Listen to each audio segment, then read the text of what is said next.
Okay, so here we go round the mulberry bush. Here we go round the mulberry bush. Here we go round the mulberry bush so early in the morning. And it is early in the morning. I'm making this video at 3 o'clock in the morning, about, because it is the most quiet time that I've experienced for quite a while, because the matrix doesn't get up and running. Of course, the matrix is running 24/7, as we know, but like if you're inside your house at 3 o'clock in the morning, that would be the most quiet that you could possibly expect. So it is an ideal time to make a video. Of course, if I go outside right now at 3 o'clock in the morning and walk just not too far down the road, depending on what is going on in the matrix, you can have activity. A seeming activity that appears random, natural, normal, and part of the scenery, shall we say. When you are stepping outside of the matrix, as some of us have been forced to do, you see a much clearer reality.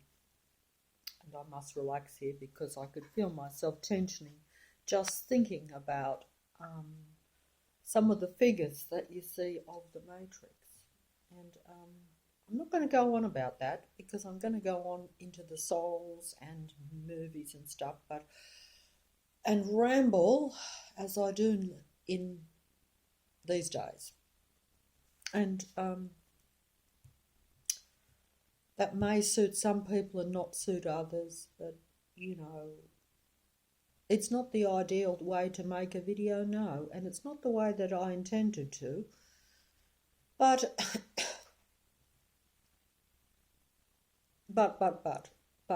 anyway, like I say, let me get back on track here. I was flowing very well before I turned the machine on. You see, I should be talking to a real person face to face, not talking to a device. This is the world we live in. It's an unnatural world. It's an artificial world. It's not my world. It's not a world that is conducive to a human being. Okay, so I think we've rambled on in the last video about human beings, and I always make such a big point about this human being thing. And I, tried to explain, but unfortunately I am the voice of explaining something, but it's not really my forte to be doing this. In this matrix, we're human beings. Our thought creates reality. And the more feeling and emotion behind that thought, and only a human being can do that. No one or nothing else can do that. That is why we are in the matrix. That is why we are still here.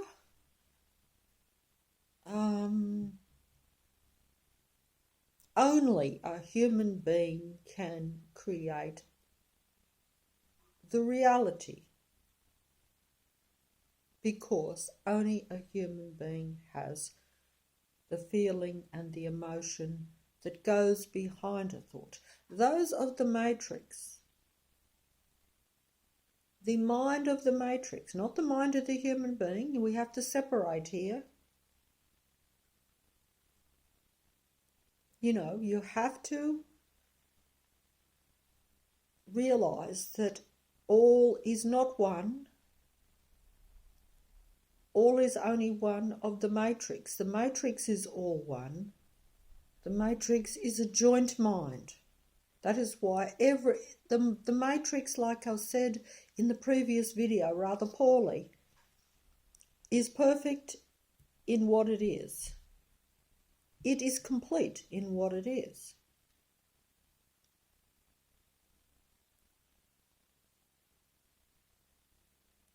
It's a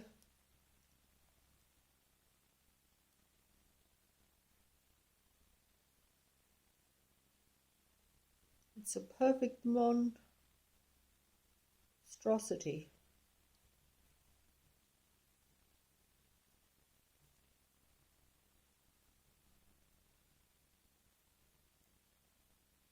I don't know why I said that. But it is out of place with all else. But as a matrix, and what we are in, it is a perfect collaborative effort of minds that utilize everything around them, including human beings, because, like I say, human thought creates the reality. The more thought and feeling, which is only a human trait, only a human ability, only all that is human. It separates us from the matrix, or from everything else, basically, that we know and see and feel and touch, which is rather extraordinary and very hard to accept, really. But that is the reality. And the matrix and its people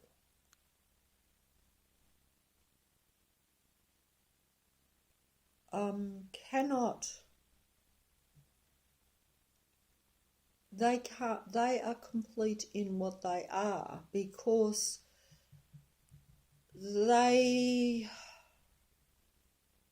I can't explain it. I have it sometimes on the tip of my tongue and in my thought, and then I lose it. In other words, you get that concept to where it just, this is the difficulty of being in the matrix. And I think that I'm getting very convoluted here, and I was hoping to make this video a better one. But I was going to say that they are all in perfect harmony and synchronicity. The people of the matrix, the beings of the matrix, they are in perfect symmetry, harmony, and balance with one another.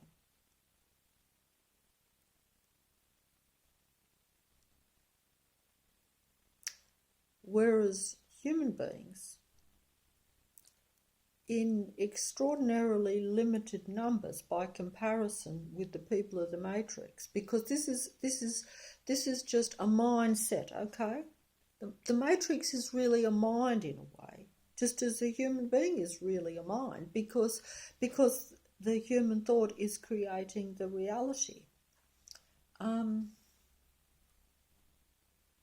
I did mention the body, its importance too. There is importance in the body, because everything has importance in the matrix, strangely enough, even though it is really a mind game, a mind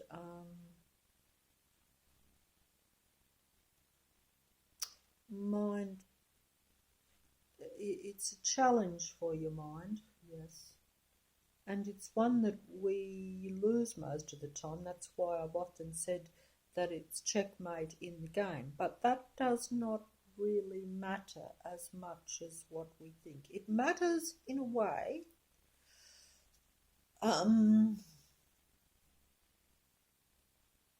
It matters in a way because of,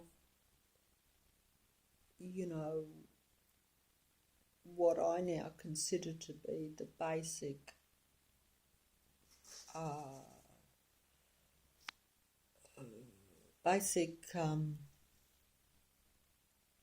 the matrix has a goal, so the human being is here to counter that goal.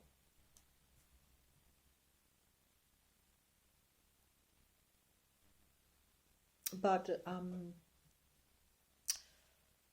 you know, because we are disjointed and not whole in ourselves, much less in our connection to the few that are a connection for us. I experience this daily myself, so I know what I'm talking about. And it is a very, it's a serious problem that we have here. Very serious in the sense that, you know, any movement at all in the matrix, you know, the last video was titled Waiting for a Shift. Because essentially when I first started making the video, that was what I had in mind. Like, I'm waiting for a shift. The matrix has to shift. The world has to shift a bit. Everything has to be, you know, it's hanging by a thread, as we've said.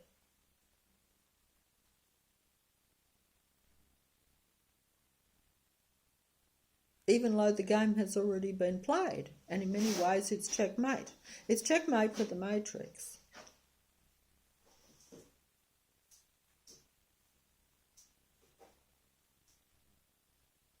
But it's checkmate for human beings too, in the sense that I personally feel, and the feelings are the main thing, as I've said before, that the purpose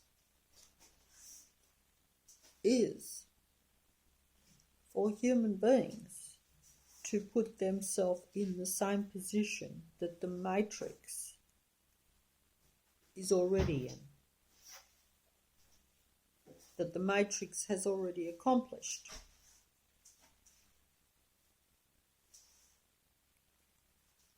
The matrix has already accomplished unity.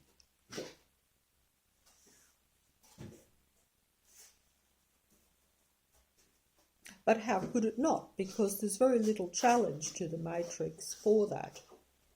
Because, I'm sorry about the noise. I said it was quiet at 3 o'clock in the morning, but of course, see, he sidetracked me from the video on my point. This is the matrix. Because, see, the dog is now moving around and making peculiar noises. And the dog, of course, as we've said before over and over again, is of the matrix. The dog is possessed. I'm looking at him there, so he's got my attention, whereas I'm supposed to be focused on the video, focused on the few people that might be on the other end that might have a little bit of interest in their, I was about to say in their world, but it's not our world at all, and that was the title of one of my early videos, was Not My World, because, you know, I only make up those titles in 2 seconds after I've made the video, and most of the time, sometimes the titles are better than the videos, but sometimes the titles don't fit the video either, because, you know, it will be more of something that comes to me based on, you know, how I'm thinking probably at that very moment, but that can change too. Now the dog's settled down, but I've lost my total train of thought.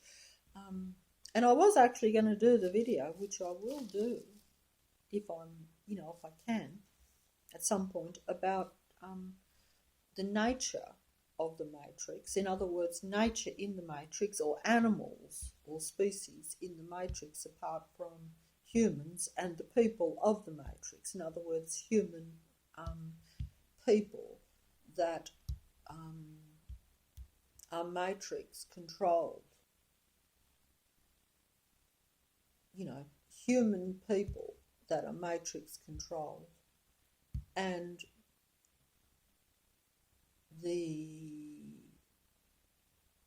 people, see, it's very hard for me to separate or to put clearly the different types of humans, even low, that is, see, I have to use the word human, but there are some humans in the matrix, in a limited number, that are totally separate from the other humans of the matrix, because if you want to put it blandly or succinctly or correctly,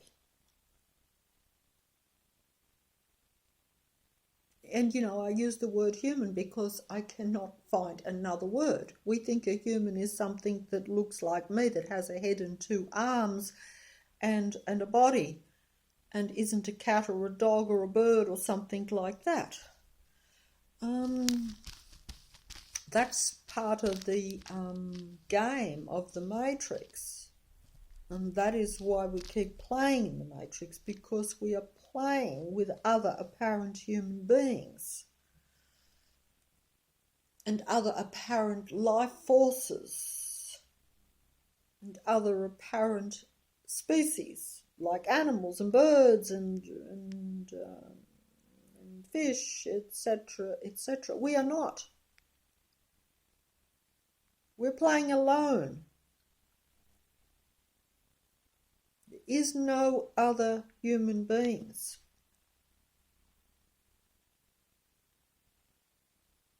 There is no other species.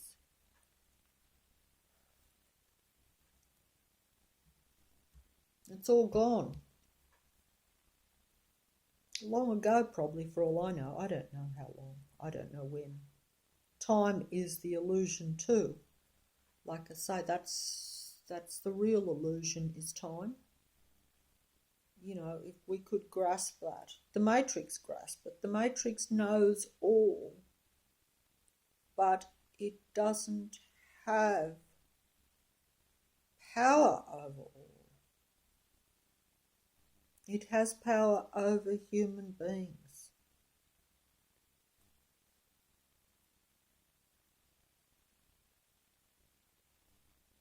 And then it ends up having power over all. Don't know if I explained that properly.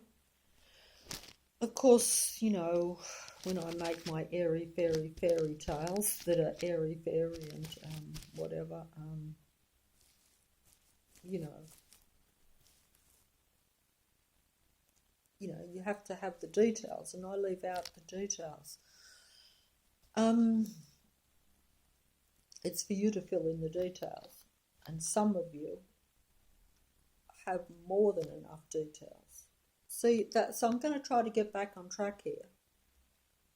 Even though I'm not on track and don't know what the track is, and I'm getting annoyed with myself. You see, that's the Matrix too. So that's a bad emotion that the Matrix will use for its purposes, for its beings. Now, the people of the Matrix are not the same, nor are the apparent life forces of the Matrix. All that you see around you, or most of what you see around you, is not a life force. It appears to be a life force. This is the game of the Matrix. This is why humans, and myself included, have been convoluted, confused, and used for purposes which we have no control over and which we are unaware for a lifetime, and still are, because even like myself, when you become aware of the Matrix, that isn't going to stop its control or its power or dominion over you or the Matrix or the Earth, if you like, because because it has gone past a tipping point now. This is why I often said that checkmate scenario. Now,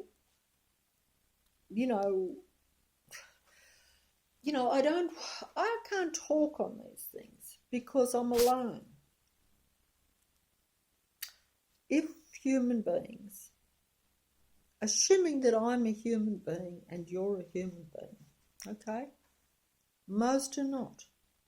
Most are superficially human beings, but they're a different caliber, they're a different entity underneath, a different mindset. They don't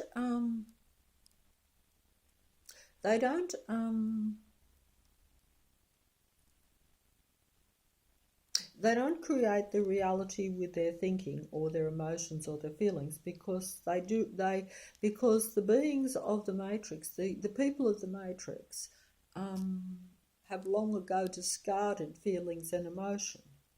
What am I talking about? No, they never had them, because they're not. No, that's not actually true. That's right.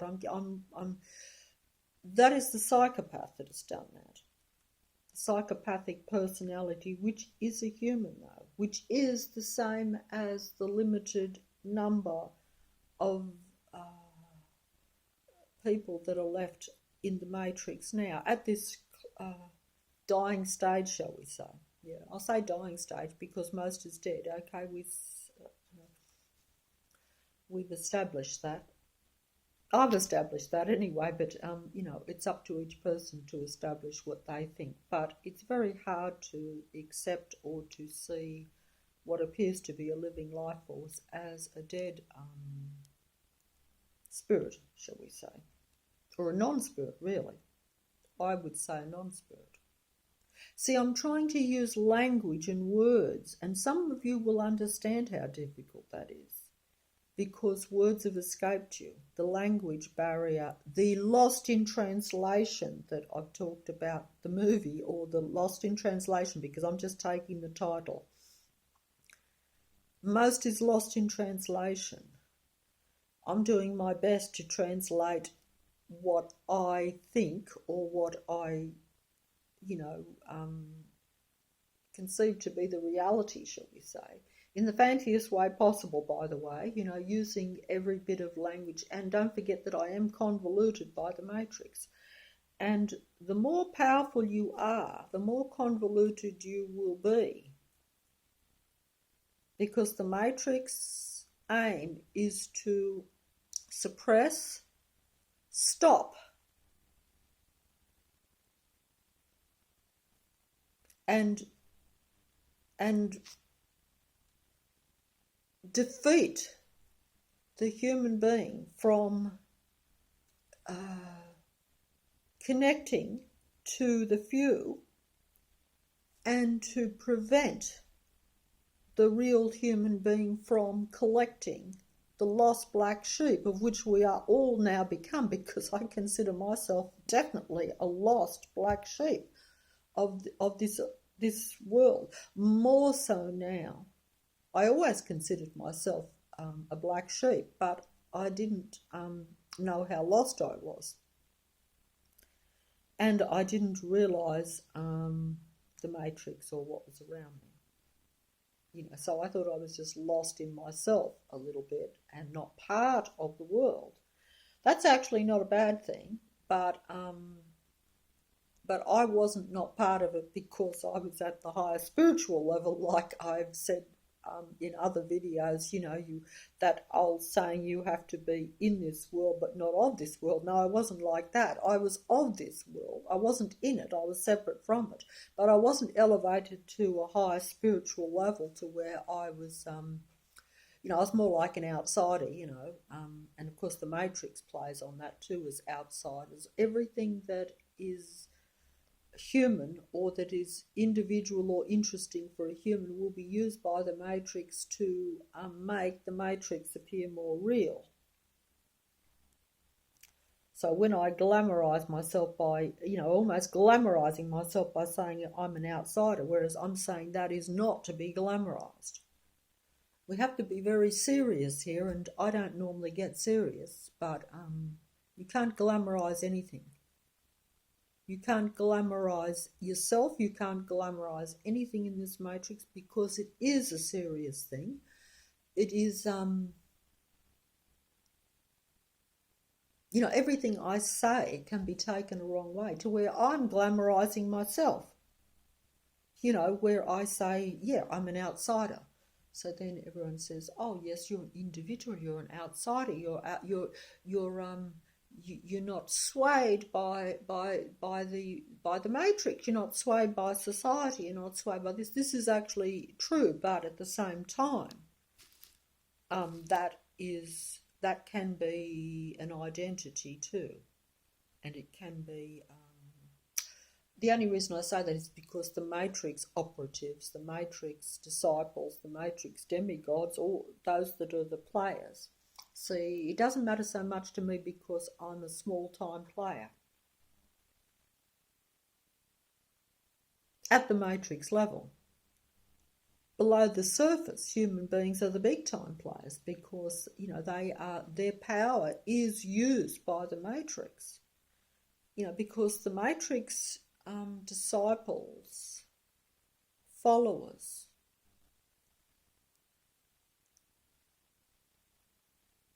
players on this earthly stage, if you like. In other words, the what I call the demigods, anyone who has any influence.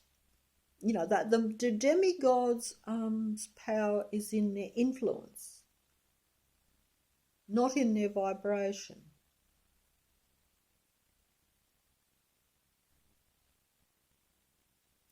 But they use the qualities of real human beings and project that to influence the few lost black sheep that are still stuck in the matrix. I mean, I know I'm stuck in the matrix too. In fact, I'm more stuck than some of the black sheep that are stuck in the matrix because to be aware of the matrix or to have a negative effect on the matrix through awareness and also just through your natural vibration that you may or may not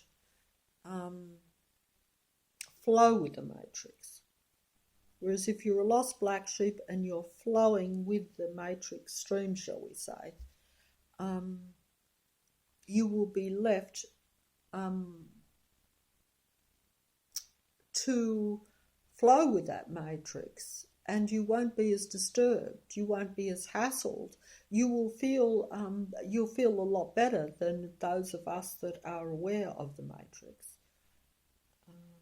Because of the cognitive dissonance and all that stuff that we've talked about. So it's, ignorance is bliss, all that sort of thing.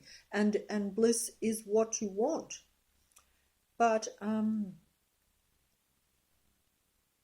now bliss should raise the vibration. But see, we have a problem here.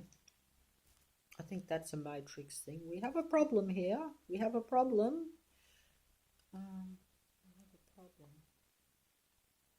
Yeah, we do have a problem, all right. But see, the problem is this. This is how I see it now. And this just came to me a few hours ago, okay? Although I have been kind of aware of it for a while. I've rambled on and on and on, as you know, and I do apologise for that. But hey, what can you do? As people have said to me, what can you do? We're going for our best shot, or our worst shot, really, because we are limited in the matrix. The more aware you are, the more you will be consciously limited anyway. So,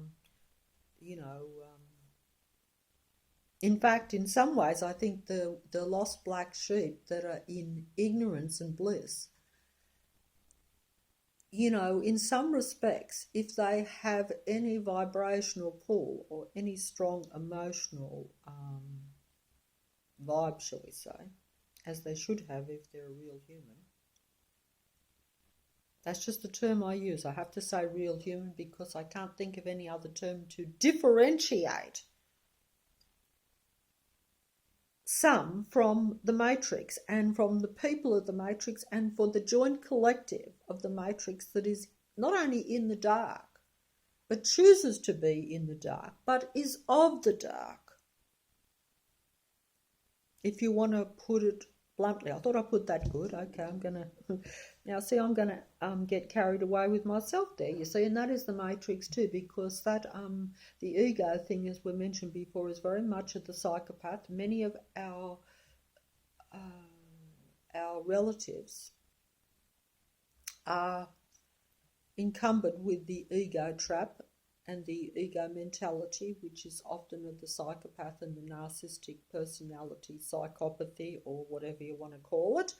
And we all can be pulled into that if we even believe in the matrix. You could even be a real human being like myself in the past, but you can be pulled into that egotistical mindset because you pulled into the matrix, because you believe in the demigods, you believe in the reality of everything that is in the matrix, you believe in all the people of the matrix, you believe in the demigods, you believe they're real. They exist, but they're not real. There's a difference between existing and being real. There's a difference between life and death. There's a difference between a live specimen, shall we say, of something. That sounds wrong too. The way I just put that sounds artificial and like a wording of the matrix. It sounds technical and scientific, but hey, like I say, this is the problem of being in the matrix and being suppressed by the matrix and not having direct communication at a mental level with other of your kind. There is no mental connection to the lost black sheep. There's no connection, because we're all lost black sheep, okay? That's how I'm going to look at it now. I don't think we're meant to be, no. And maybe some aren't. But, you know, I am, but you're still a sheep. It's just that you're lost. And you're a black sheep because you're not connected to your other sheep. You're out of the fold, or not the fold, the, what do you call the, so you have to use words and terms. This is the problem of the matrix. Like I say, lost in translation. You get suppressed by that, because I shouldn't be making the video. I have got closer. The tragedy of the matrix, which I only realise now in light of making these videos and the little connection I have to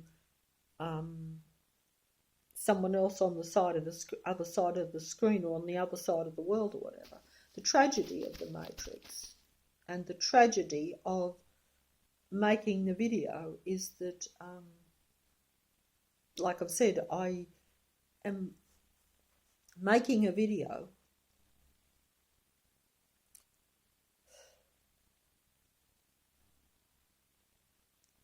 and are communicating better in the video than at the mental level that I'm meant to be communicating with others that are, you know, real and alive, if you want to look at it that way.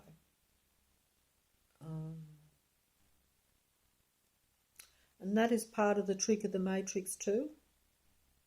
And because the more aware you are, so actually it's kind of strange that I now realise, because I thought, hey, like myself, I thought, well, I'm sort of becoming aware of this matrix situation world that we live in, and I thought, if I can only connect with others that are also in that same state of realising what the reality kind of is. But you see, the more awake or aware you are of it, then you become aware of the numbers. And you become aware that superficially you cannot tell the difference between the real and the unreal.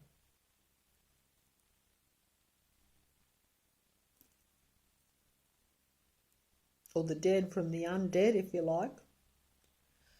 That's putting it rather crudely and not very nicely, I don't think, really. But like I say, it just came to me. But if you find anything that I say makes the video a little bit distasteful, try and eliminate it from your mind and realise that I am crippled here by the lost in translation, just as you probably are. The more powerful you are, the more crippled you are. So I'm allowed to make a video.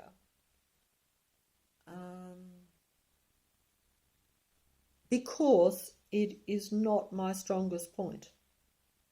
Well, you might say, well, you're listening, and you might say, well, oh no, we think it's your strongest point because we're prepared to listen. But that might depend on your reasons too. But no, it is not. It is not. If it was my strongest point, well, okay, so yeah, I can't go live anymore, so maybe there's a little bit of thing there to that. Because, see, it doesn't matter about me, but if enough numbers get in a group or collaborate, even just in conversation, apart from myself, you know, like when I went live, there are other people maybe listening, they might have chatted among themselves. Well, see, that's a separate thing from me, so that makes my video irrelevant, but it's still creating a problem for the matrix because others will then jointly combine, and it won't matter what I'm saying in the video, but what they're saying in their group could be a powerful negative for the matrix. So, you know, on a one-on-one thing, or on the level that I'm at now, you know, I have no sway in the matrix. Because if I did, there would be a closure. And you'd say, well, maybe not. But yes, because the matrix has full dominion now. This is why I've mentioned the checkmate thing over and over. And it's not about, the checkmate is just that that ability for the matrix to counter everything. You know, human being counters one way, the matrix counters back, but it's a continual flow, like I say, that continual pendulum backwards and forwards, but it never stops, and it needs to stop. You know, the old saying, you need to stop the clock. Well, it's kind of like that. It's no good. The pendulum will keep swinging unless you stop the clock. So it will appear that you're making progress in the matrix, but in reality, we're not making progress. I don't think. We make some progress. Okay, so maybe I expect too much, and I probably do too, because I do see the matrix as incredibly negative. Like, I do not see any positiveness at all. I see it as totally anti-life and anti-human at most levels. And I don't buy into the progress. The progress does get made by human beings when they put a positive idea or thought there, sure. But I think the matrix even uses that because it needs, you know, a matrix is a funny thing. You know, you have to realise that human beings, we think a certain way, and we essentially, you know, probably the best of human beings want a certain type of reality. And they essentially know what is correct and what isn't. So the matrix has to have input of some positive things to keep the matrix going. So this is why I say it's very difficult to get on top of the matrix, because even apparent beneficial things will merely be there to glamorize the matrix and to keep it flowing and going, so that the lost black sheep that are humans will be unaware that they're really stuck in a dead, negative, anti-life earth matrix. So they won't be aware that they are lost black sheep, trapped and surrounded by anti-life. They will think that they are surrounded by life. They will, unlike myself, they will not see, they won't see that the dog is possessed. They will see it as man's best friend. That is the beauty of the human being, but unfortunately it is our downfall in this negative reality matrix. Make no bones about it. If you want to glamorise it, as I did over a lifetime and still do, I will go over to the dog, sometimes with great negative feelings, and that is only because naturally if you get negative at you, you hit back with negative. That is not desirable either. That's part of, everything is part of playing the matrix game. But I fall for the illusion of the nature only because it is too difficult to deal with the dead reality. So I make videos about fairy tales and I entertain the fairy tales, and I sometimes go from a fairy tale into even further into my own fairy tale. But no,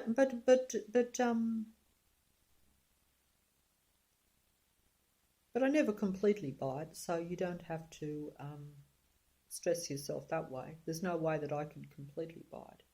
But you do that to keep yourself sane in an insane reality in a way. Because if you're in a reality that behind the scenes really has the psychopathy of a psychopath, because it is a psychopathic mindset that rules this world. It's a psychopathic mindset that is glamorized with the illusion and great seduction, and that is because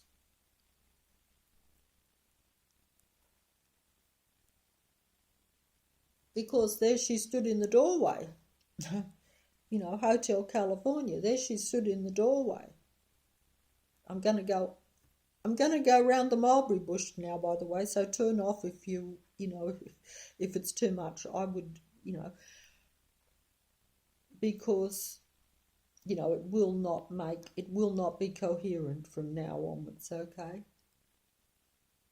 But, that is because there she stood in the doorway.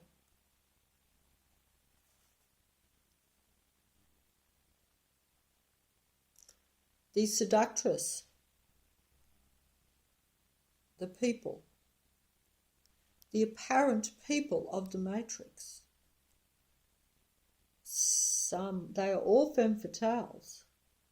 Femme fatale means in apparent female form, but deadly. That's what a femme fatale is in the movies, okay? I've watched many femme fatales, and they are titillating even when you realise they are femme fatales. They can seduce you even when you know they're a femme fatale. A good example of that is a movie favourite of mine called Double Indemnity, where a normal, realistic, happy-go-lucky, regular guy, supposedly, gets seduced and knowingly is seduced by a female that entices and seduces him to commit murder, so the two of them can walk off into the sunset.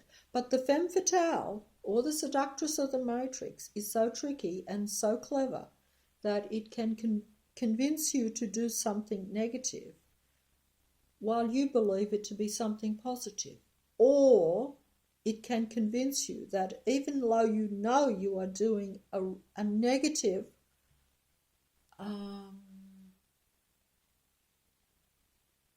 anti-life deed or action, such as murder or killing, you can be convinced that maybe the world is better off without that other person. Maybe that other person, that is the mind. That is where you are drawn in by the mind of the matrix seductress, the femme fatale. There she stood in the doorway. I heard the mission bell. I was thinking to myself, this could be heaven or this could be hell. Doesn't matter. Because even hell will be desirable if I'm with the seductress of the matrix. I heard the mission bell. There's two ways of hearing the mission bell. I would say the mission bell means the mission bell, run for your life, as they say. Get out of there quick. If you don't, you will be seduced and drawn in and sucked into the Hotel California, and yes, you will never ever leave. That's right, the last line of the song. Yes, you can check out any time you like. You will have freedom of the Matrix, more freedom than the real human beings like myself. You know, I can't go here, there and everywhere and go into the Hotel California, the flash hotels, and have the mirrors on the ceiling and the pink champagne on ice. No star wine for me, no. And I probably need star wine more than the rest of you, because to deal with the Matrix is enough to make anyone drink, you know. Obviously, then you become intoxicated, yes, and you are not then able to deal with the powers of the Matrix. So that's the only thing. So it's a double-edged sword, everything in the Matrix. But yeah, I heard the mission bell.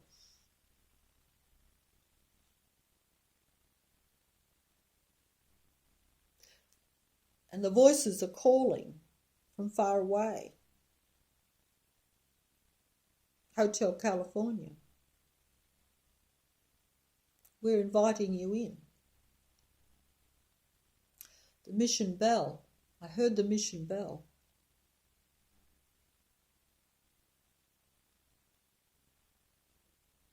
Because the Matrix, seductress, standing in the doorway, enticing you into the Hotel California, into the Matrix, rings a mission bell, because they have a mission. You, as a visitor to the Matrix,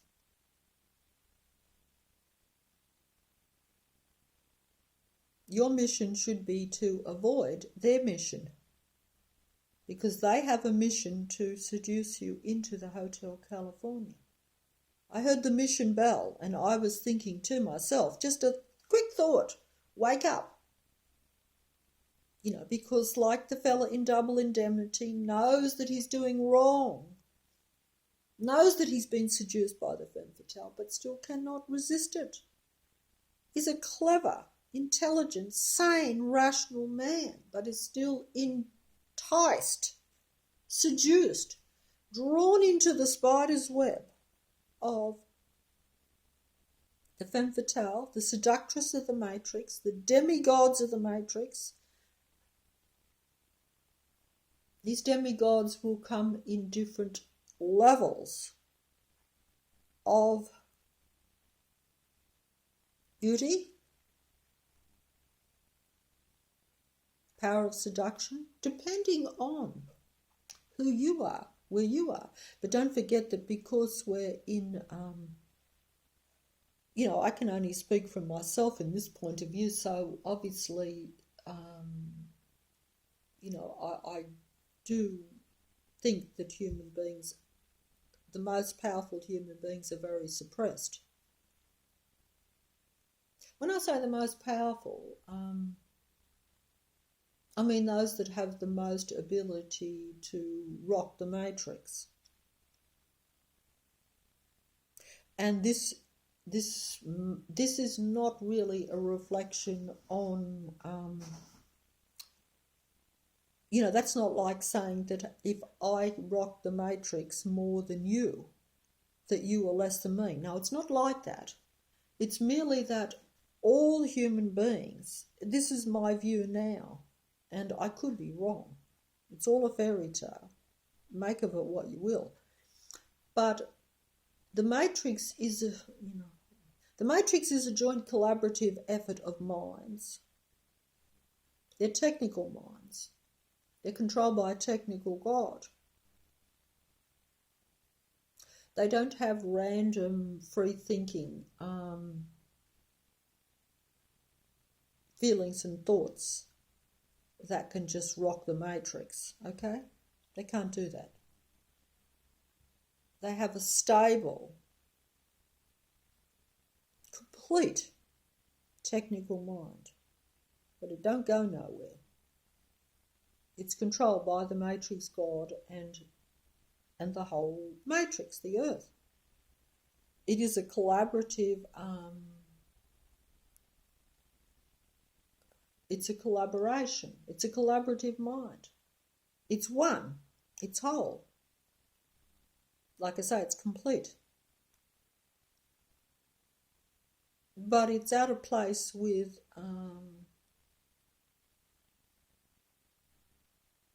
everything else. But in itself, it functions as a bit like our society, or like it used to function as a perfect system, or a perfect control system, I suppose, if you like. It's all the same thing. It's a control of everything that is in it. I'm not putting this very well, as usual, like I say, lost in translation. And that is the problem with the Matrix, is that all human beings, the real life forces, the few that are left in the Matrix, are disjointed from one another. They're not making connections with one another, whereas the Matrix is a whole collaborative connection. And they're very much about connection too, as you know, if you listen to anything connected to the technology, or at a kind of at their way of promoting themselves, almost, you could say. It's very much, but you see, that is look, everything in the Matrix is mockery. Everything in the Matrix is mockery of a human being. Everything in the Matrix is mockery of real life. Everything in the Matrix is making fun and belittling real life and human beings. Everything. Especially now at this dying stage. So, I myself, I would say I have to be very careful not to be seduced not only by the Matrix, but by the Matrix past ideas, because I've been conditioned and railroaded by the Matrix over a lifetime, like the few lost black sheep human beings. Now, some are not as railroaded as others. And this is the case. But there's still a few, and they need to be connected to the other few. When I say few, because you see, the whole point, I think, of the Matrix now in the dying stages, this is just my own thing, like collecting, as I said, the lost black sheep. But that also is joining with those lost black sheep. So therefore, the human being, or the real life in the Matrix, the life spirits,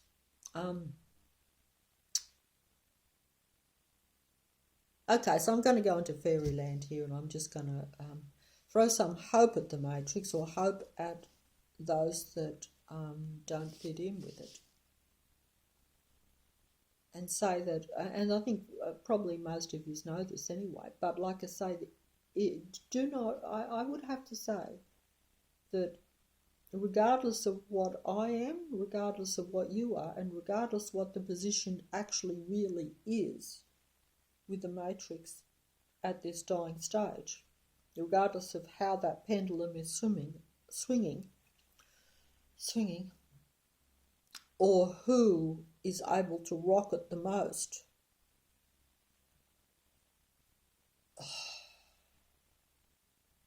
no one is going to be able to rock the Matrix, I don't think, totally on their own. This is my own personal opinion.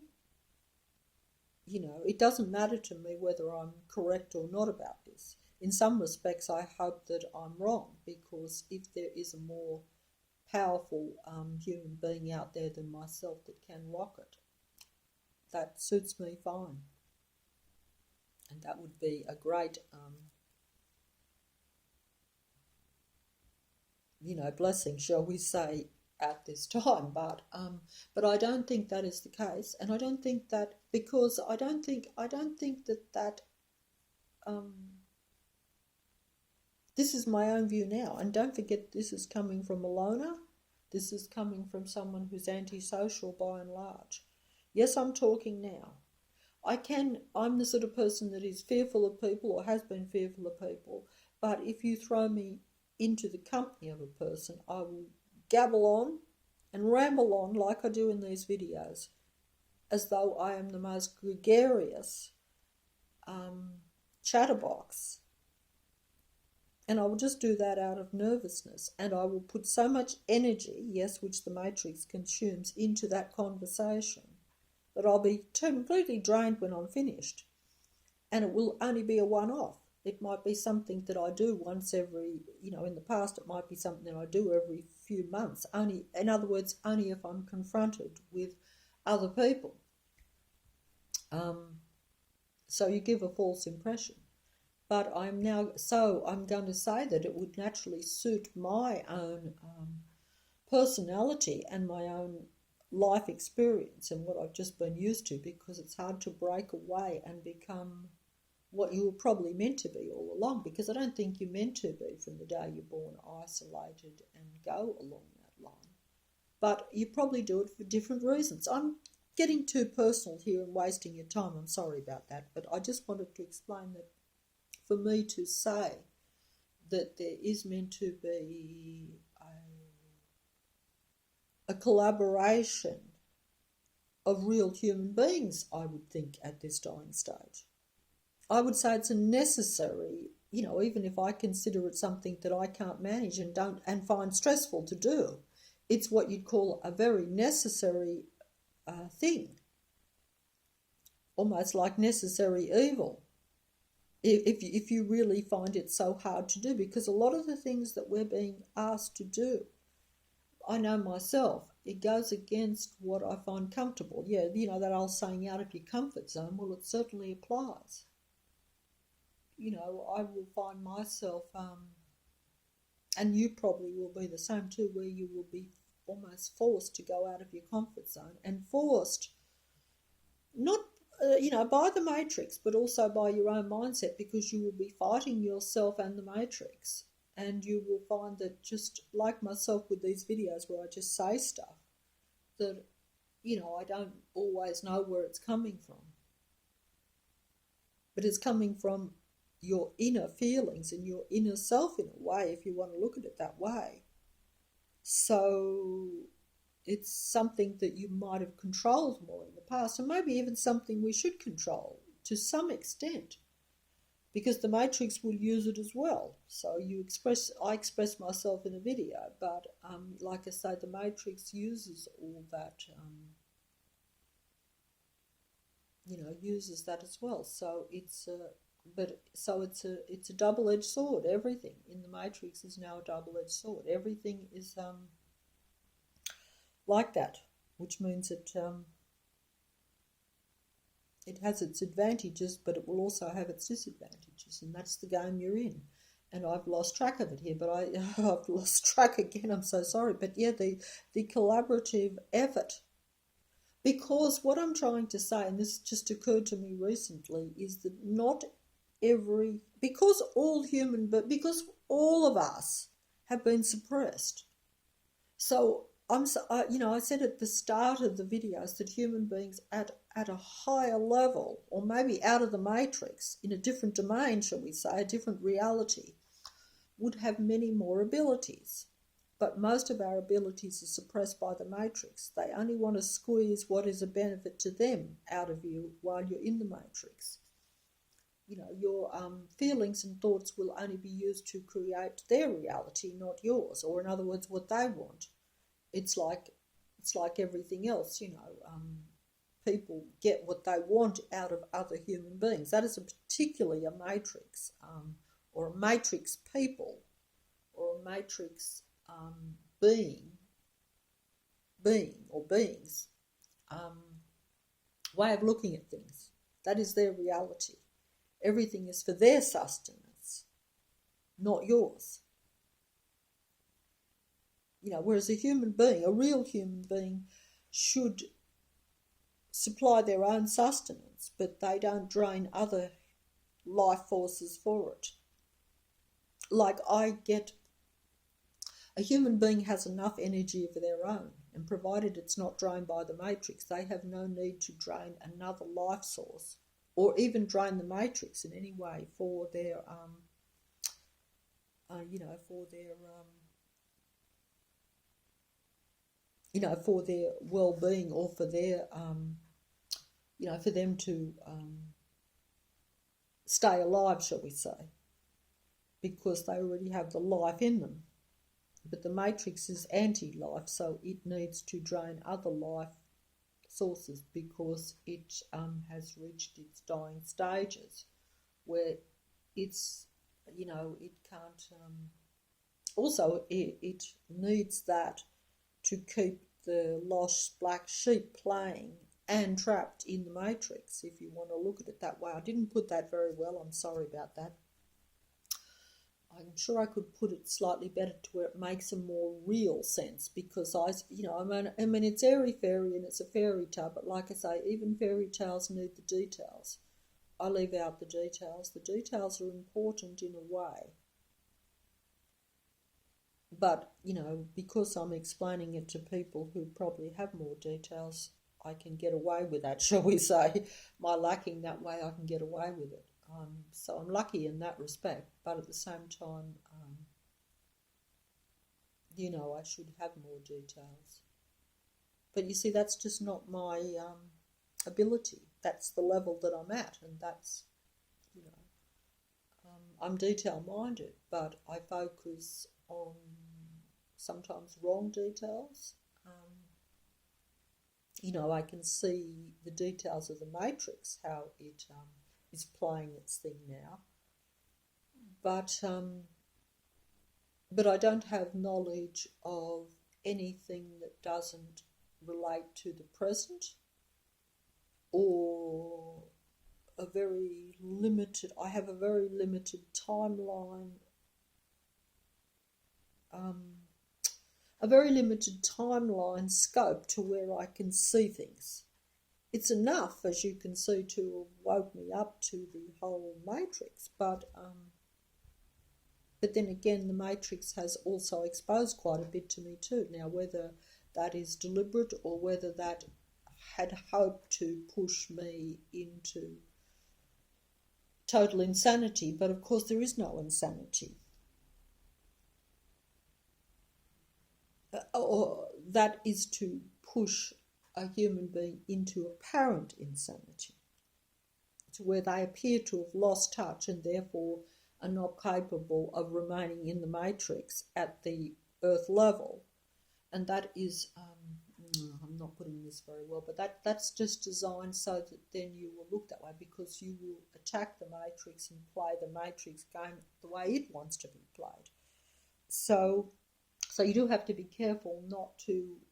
You can be aware of the matrix, but the matrix will use that even to get you to play a game, because you must remember the matrix itself. The matrix, the whole point of the matrix. I'm sorry, I'm losing it here. I'm getting frustrated and annoyed for some reason. The whole purpose of the matrix is to trap the lost black sheep, to keep them in oblivion, to keep them from seeing what I see and what you see. The people of the matrix, the non-life people of the matrix, those that love the matrix, those that worship the matrix, those that are the technological beings of the matrix, or those that worship technology even, those that don't believe in anything past the technological matrix or the technological earth, or even the natural earth if you think it's natural, because it's not natural. It's non-life. It is non-spirit, if you want to look at it that way. I'm just using the words. Like I say, I, like everyone else, limited by the vocabulary, by the words. It's the thinking, you see. That's what I say. The thinking should be able to be transferred from one life force to another, or one real human being to another real human being. That's how it's meant to be. That's how it should be. The technology stops that, gets in the way.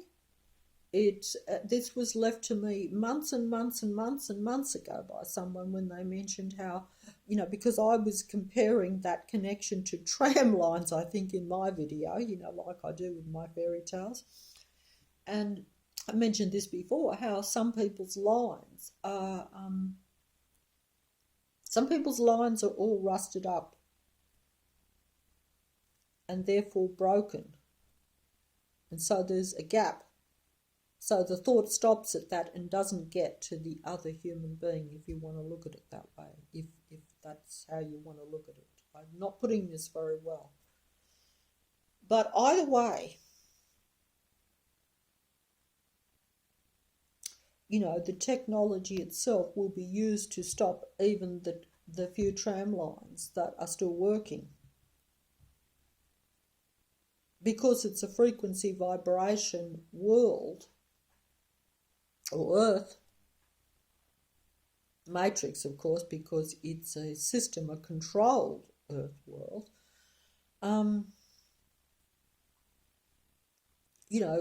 Frequency and vibration can be used to control the human that has a good tram line or a good connection or a good frequency vibration sender.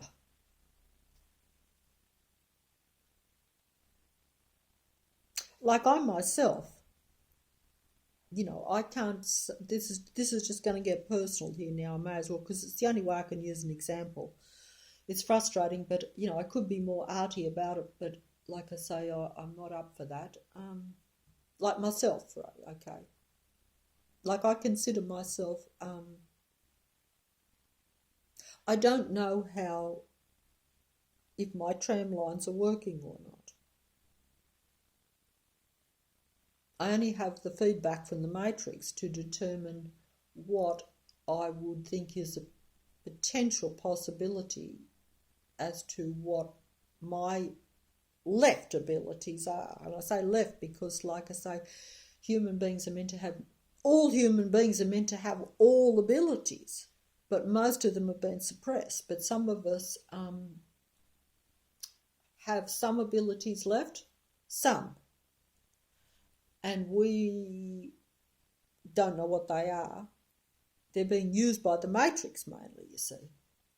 And that's why some of them are even left and are not as touched. But also there will be other complications to that of which I'm unaware, because you are a human being and,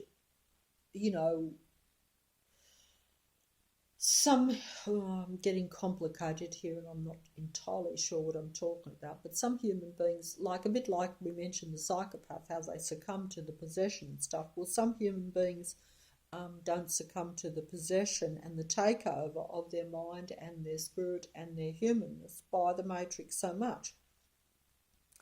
This is what I'm talking about, real humans. I'm not talking about people of the matrix here.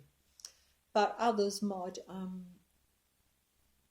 like I've mentioned that possession even with myself, how it can take you over in a moment of weakness. Your vibration is continually being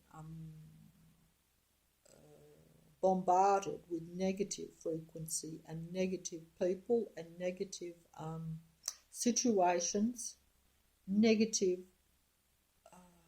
noise, which is vibration and frequency, which affects the human being and makes them feel low. So therefore, they will be of the vibration of the matrix, a low frequency vibration.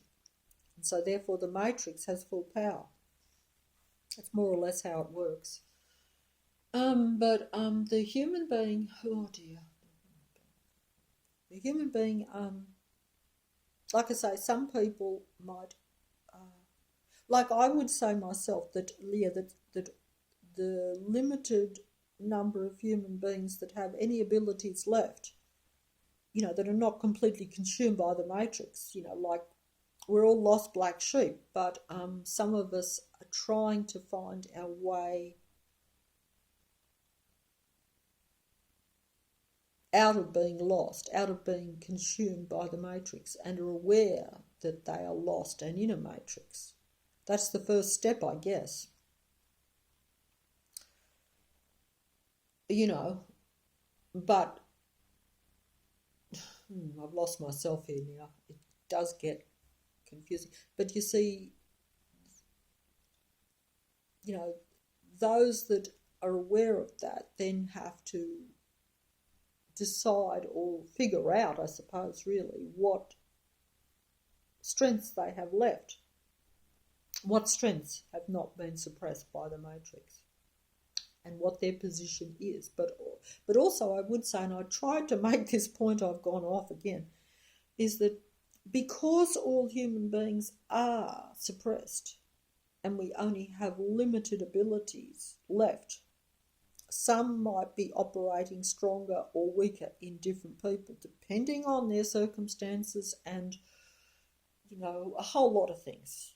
If you do have any strengths left, you will be bombarded with the matrix to try to control those and take dominion over them so that you will not have any positive input into the matrix to stop this end time scenario from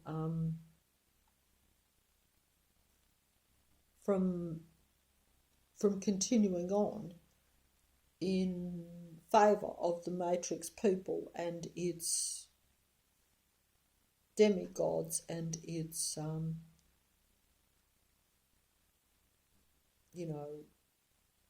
God entity that runs the whole show, shall we say. So the whole to my way of looking at it now, in light of the vast numbers and the vast situation which we've rambled on about a lot, it's imperative to get the lost black sheep, obviously, but we will be prevented from doing that, and also connecting with those lost black sheep and connecting with any others that have some strong abilities left.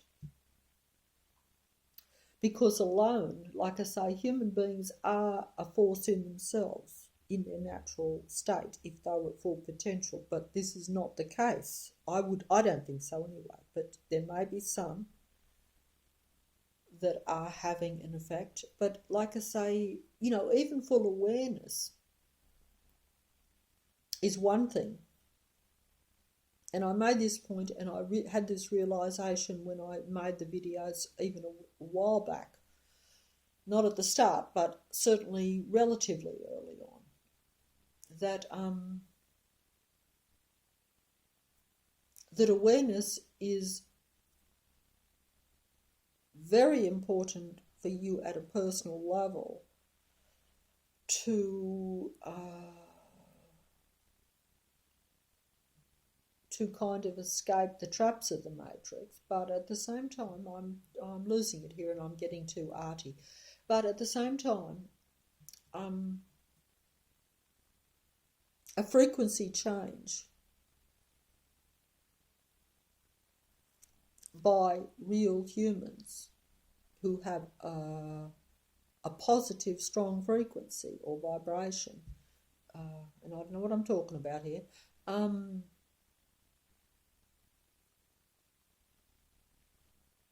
will bring awareness to the matrix anyway. See, that was that idea of the wave. Yeah, we have waves at the moment. Unfortunately, they're not waves of awareness. They're waves of unawareness. We're talking a lot about waves with different viruses and illnesses going around at the present time.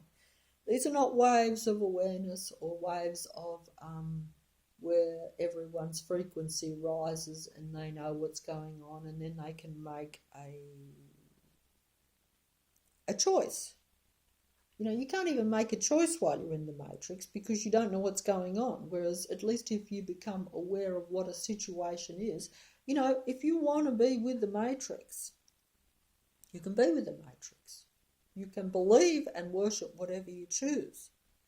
It is still a personal choice.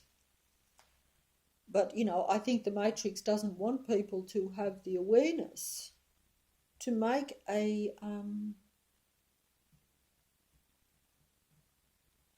choice based on seeing the whole reality. That's what I think anyway, but I could be wrong. This will eventually happen, I think anyway. But when it does happen, it's after the matrix has seduced and pulled you more into the Hotel California, unfortunately. So then, yes, let's get back to the song. I've gone all over the place and making no sense, and I apologise greatly for that. But like I say, we're in a matrix, so, you know, those that know more will be prevented from communicating, and those that bungle, like myself, we're allowed to bungle to a few because they say, hey, this isn't going to rock it. So it's like that. And you know, but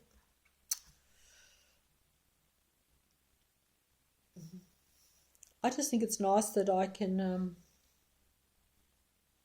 speak to some that understand, because that is not the reality. Like, it is terrible living in a reality that not only suppresses you but tries to defeat you and destroy you daily. But to be unaware to even communicate that is, you know, at times almost as bad as the actual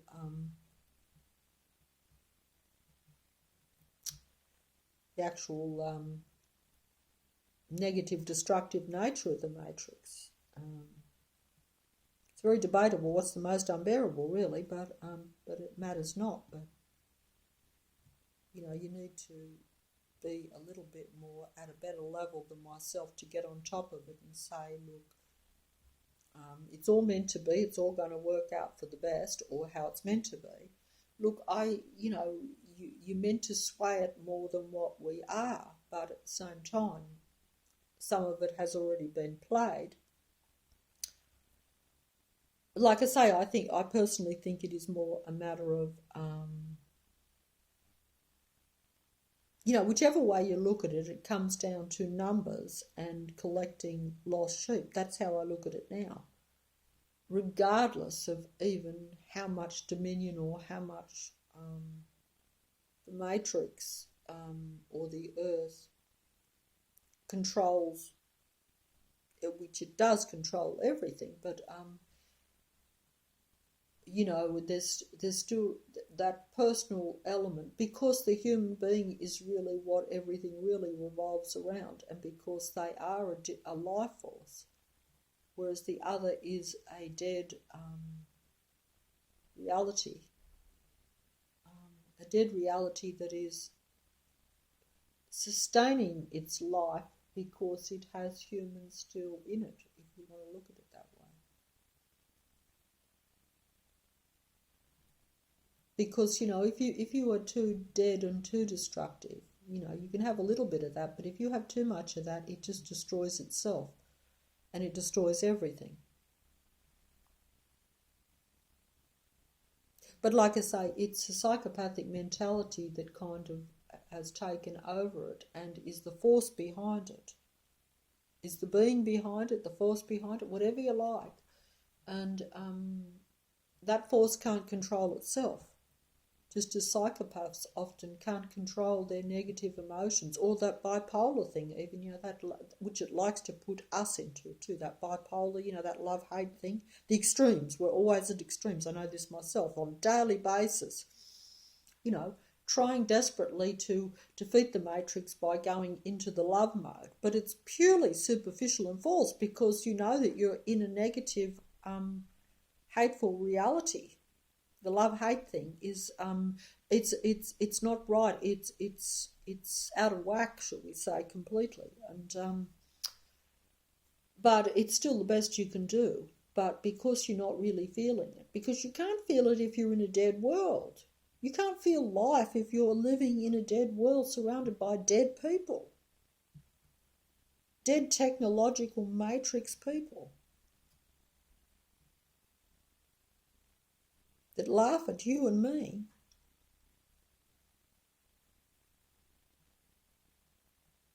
That's when they're not thinking of how to totally defeat you and, and bring you down to a low level so they can keep their negative matrix going, if you want to look at it that way.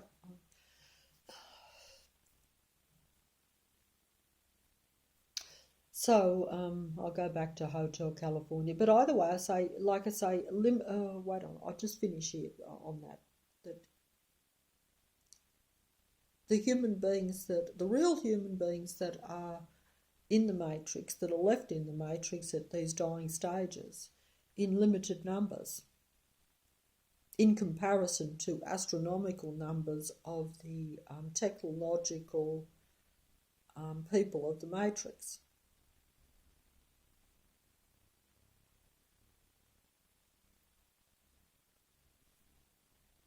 Technologically thinking that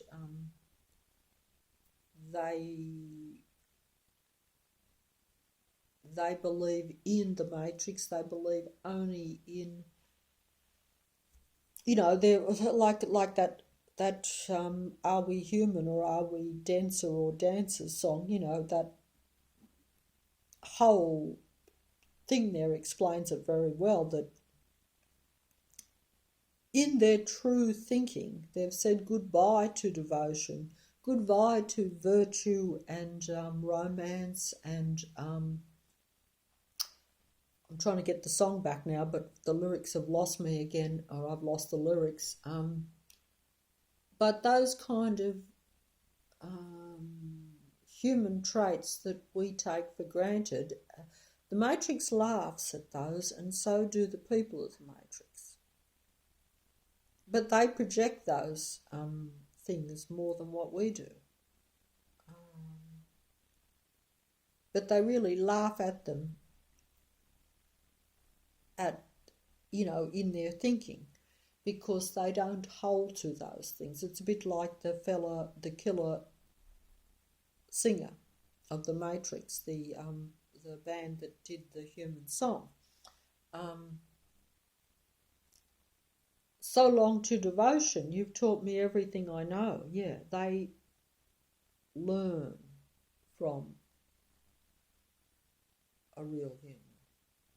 So long to devotion, you taught me everything I know, because you're devoted, because human beings are, I was about to say guilty of emotion, but they shouldn't be guilty about it. But in a matrix, yes, you are guilty of devotion, because you will probably be devoted to a psychopath. You will probably be devoted to the people, the technological beings of the matrix. You'll probably be devoted to the demigods. You'll defend them over a real human being. Because you will be seduced. Yes, there she stood in the doorway. I heard the mission bell.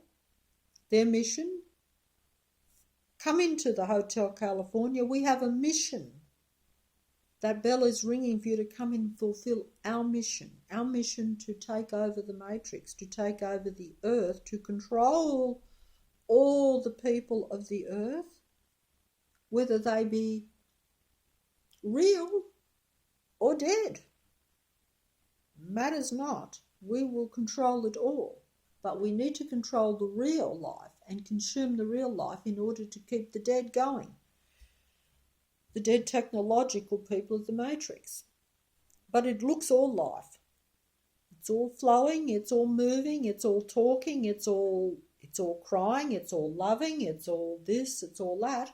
Most of it is false. Most of it is Academy Award winning acting, just like you see on your screen by your Academy Award matrix technological actors.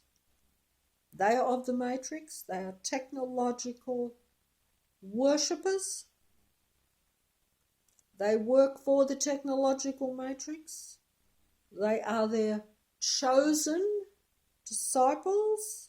They are their chosen few that are their best actors, and that is why they are handed these Academy Awards, and that is why I watch the movies and for a lifetime have more or less idolize them. Now, obviously now I see them as artificial idols, technological idols. And because I now oppose technology in every aspect, so therefore I have to renew my way of looking at the seductress at the femme fatale. There she stood in the doorway. But they are the best actors.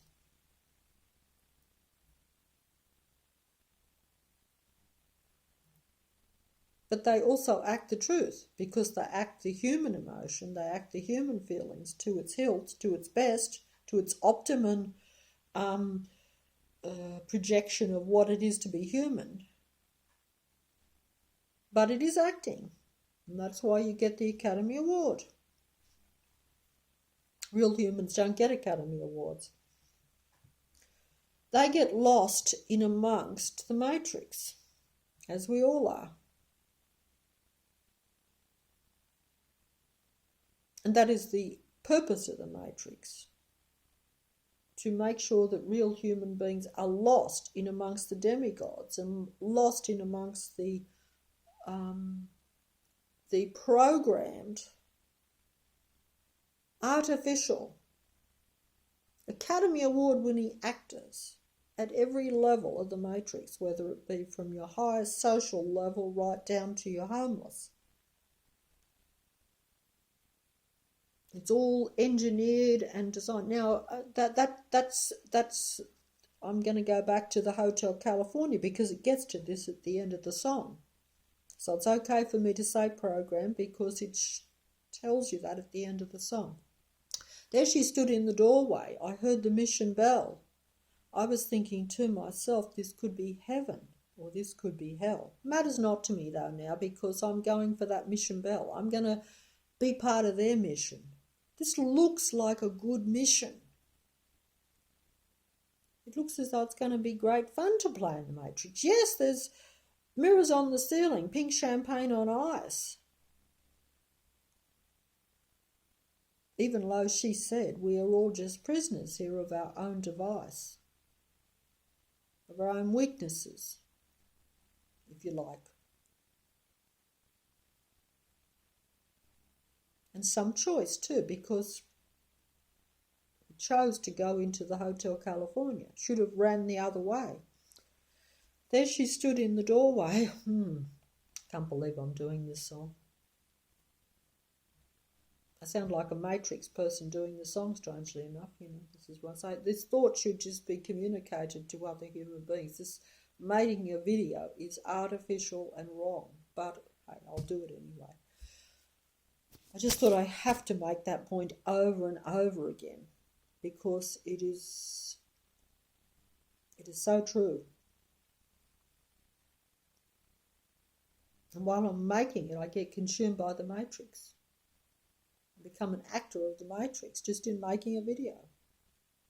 I can see myself in the reflection there, and I'm like, this is Matrix stuff. But it doesn't matter, because we're gone to the end time scenario. Okay, so people say, hey, it's okay, we'll let this slide. You have to do what you have to do at this time, because you're in a matrix, you're in a technological matrix that is consumed by technology now in every way, both visually and mentally and everything, whereas in the past it was covert. So you had more physical connection. Well, that's an interesting point too, as we know the physical connection is being stifled a little bit in the Matrix at this end time scenario too, and there could well be a purpose and a reason behind that, as we know. Everything has a purpose and a reason. Yeah, the mission bell, because everything is a mission. The Matrix has a mission. Its beings, its people have a mission. They have made their choice to make this earth matrix their little heaven or hell. It is their domain. They have full dominion over it. Full dominion. technologically, psychologically, physically, in every way.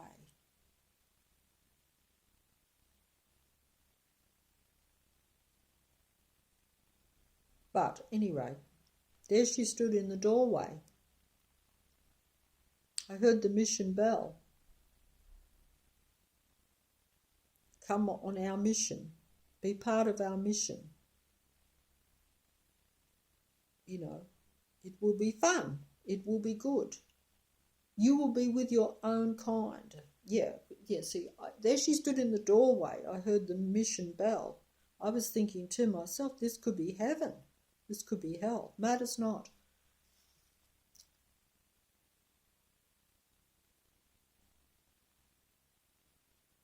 So she lit up a candle and she showed me the way.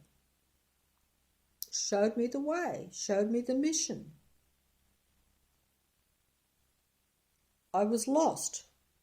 I made the choice to go with the Hotel California. I'm a lost black sheep. But I didn't decide to go and find my shepherd. I decided to go into the Hotel California. And she lit up a candle, the seductress of the Matrix, lit up a candle, the demigod of the Matrix, who is infused with the mind of the God of the Matrix. You know, there's power, there's seduction, there's so many means that the God uses.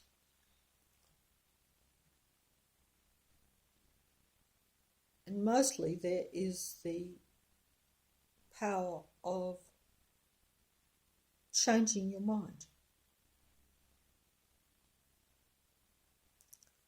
Seducing you, tempting you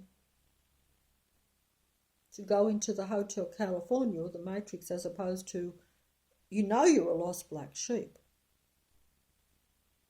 because you're a real human being. You know you're a lost black sheep because some actually know they're a lost black sheep. I didn't even know I was. Some of them actually are at that level, but they still go into the Hotel California, which is kind of interesting, isn't it? Yeah, like the fella in the Double Indemnity. He was a rational, intelligent, normal, fully functioning fella that was seduced into doing something that in his wildest dreams he wouldn't have done. And yet he did it. And this is the power of the seductress, or the seduction of the Matrix, to change your mind, even when you're aware of being a lost black sheep. Some that are not aware, like myself, lost black sheep, might be doing less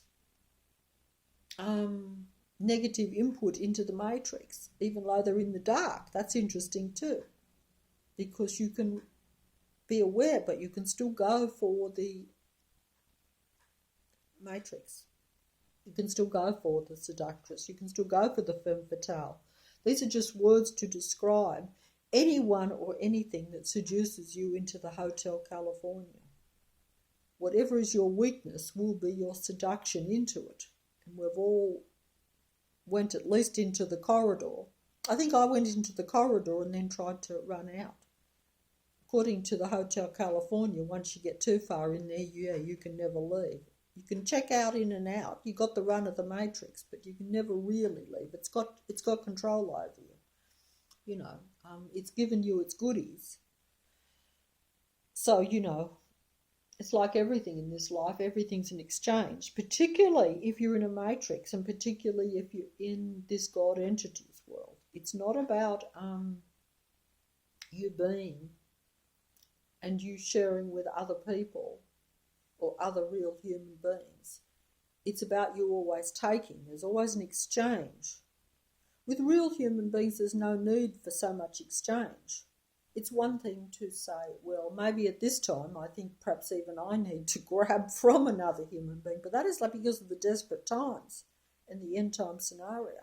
But that's more like a support thing. You're not going to drain the life out of another human being for your own survival. That's Matrix thinking, and that's Matrix artificial reality.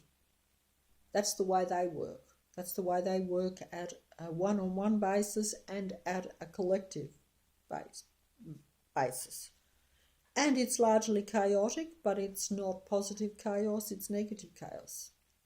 You know, chaos is merely random, if you want to look at it. But you have to have a random world. If you don't have a random world, then you have a total control matrix. See, that's not good either. You know, you might have less conflict, but it will be where you're stifled and where you're suppressed. So it's like that. It's everything. It's a trade-off world, and you really have to work it out for yourself, and that will come down to your own personal ideas or choices. I would think that's how I see it anyway, and I think it's true for most people. But either way, rambling here again, lost sight of the I'll never get through this Hotel California. A normal person at a normal level should have been able to do that song, the whole song from start to finish, and went into its all possibilities in a half an hour. That would be a demigod Matrix video. So you can see where we're at. But anyway, I'll I had 20 or 30 movies to do at the start of the year, and I had many songs that then I started to think in terms of songs. And at this rate, the Matrix will be all over long before I've even completed a few movies or a few songs. I cannot believe that. I'm so sorry. Oh dear. But you see, that's the way it goes. And the Matrix will have covered them all, and the humans will be seduced by the demigods and the Matrix, and they'll be lost black sheep stuck in the Matrix listening to the demigods and believing that they are the better real people. So that's how it works, basically, if you want to look at it that way. And that's my fantasy way of looking at it. I believe in fantasy. That's a fairy tale. I believe in fairy tales. That's how I see my fairy tale reality or my nightmare reality, depending on whether I want to be a little bit beating around the bush, or whether I want to be blunt and totally honest about it. And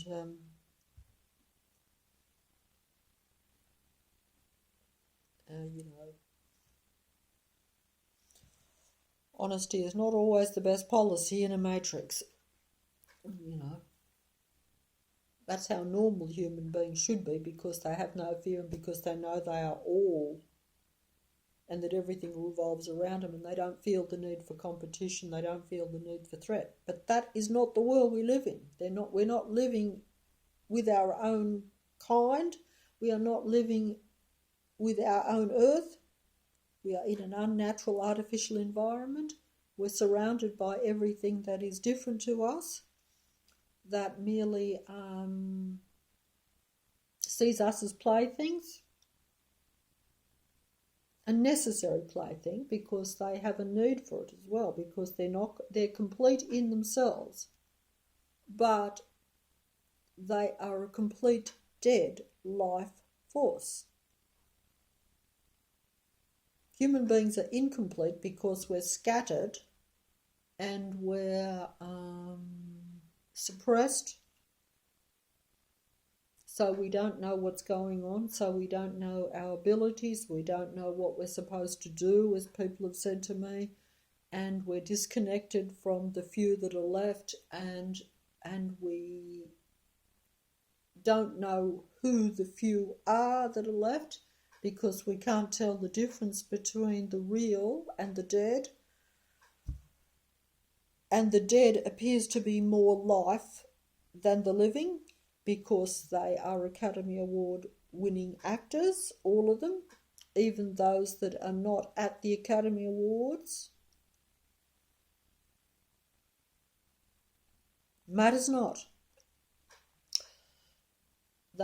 Because they are programmed and know that their survival depends on mingling and being the best actors if they are to survive in this reality or keep their dead false reality going. I don't know if I put that right. I think it sounded all right, but I don't know if it made sense. But at any rate, there she stood in the doorway. I heard the mission bell, and I went for the mission bell. I'm going to be on their mission with them in the Hotel California. I'm going to go with the seductress, whatever her mission is, whatever reality she wants. I'm going to be part of it, and I'm going to help her achieve that reality, that mission, that goal, that end result. Because I believe in it now. I've been seduced by it. I think it is the future. I don't see it as a dead reality. I don't see it as the hell, thinking it could be heaven or this could be hell. But even hell is starting to appear to be okay. Because I've got the demigods to play with. I've got the mirrors on the ceiling. I've got the pink champagne on ice. And it doesn't matter if I'm prisoner here of my own device because I've got all the others to celebrate with. You know, what's that old saying? Misery likes company. Yeah, well, you sympathise. You've got people to sympathise with you. Yeah, you brought your alibis. Bring your alibis. It says bring your alibis. And now you've got people to drink with that share your misery, that sympathise. Sympathy for the Devil, the song. Because you've been programmed by the Matrix, conditioned by the Matrix to feel a certain way. So now you've got someone to party with. You've got your heaven. You're partying in a negative artificial reality. I don't know what I'm talking about. Gone off the track and got too convoluted. Sorry about that. There she stood in the doorway. I heard the mission bell. I was thinking to myself, this could be heaven or this could be hell. But she lit up a candle. She was like a glowing light. She showed me the way. Yes, she will show me the way to a better world, better life.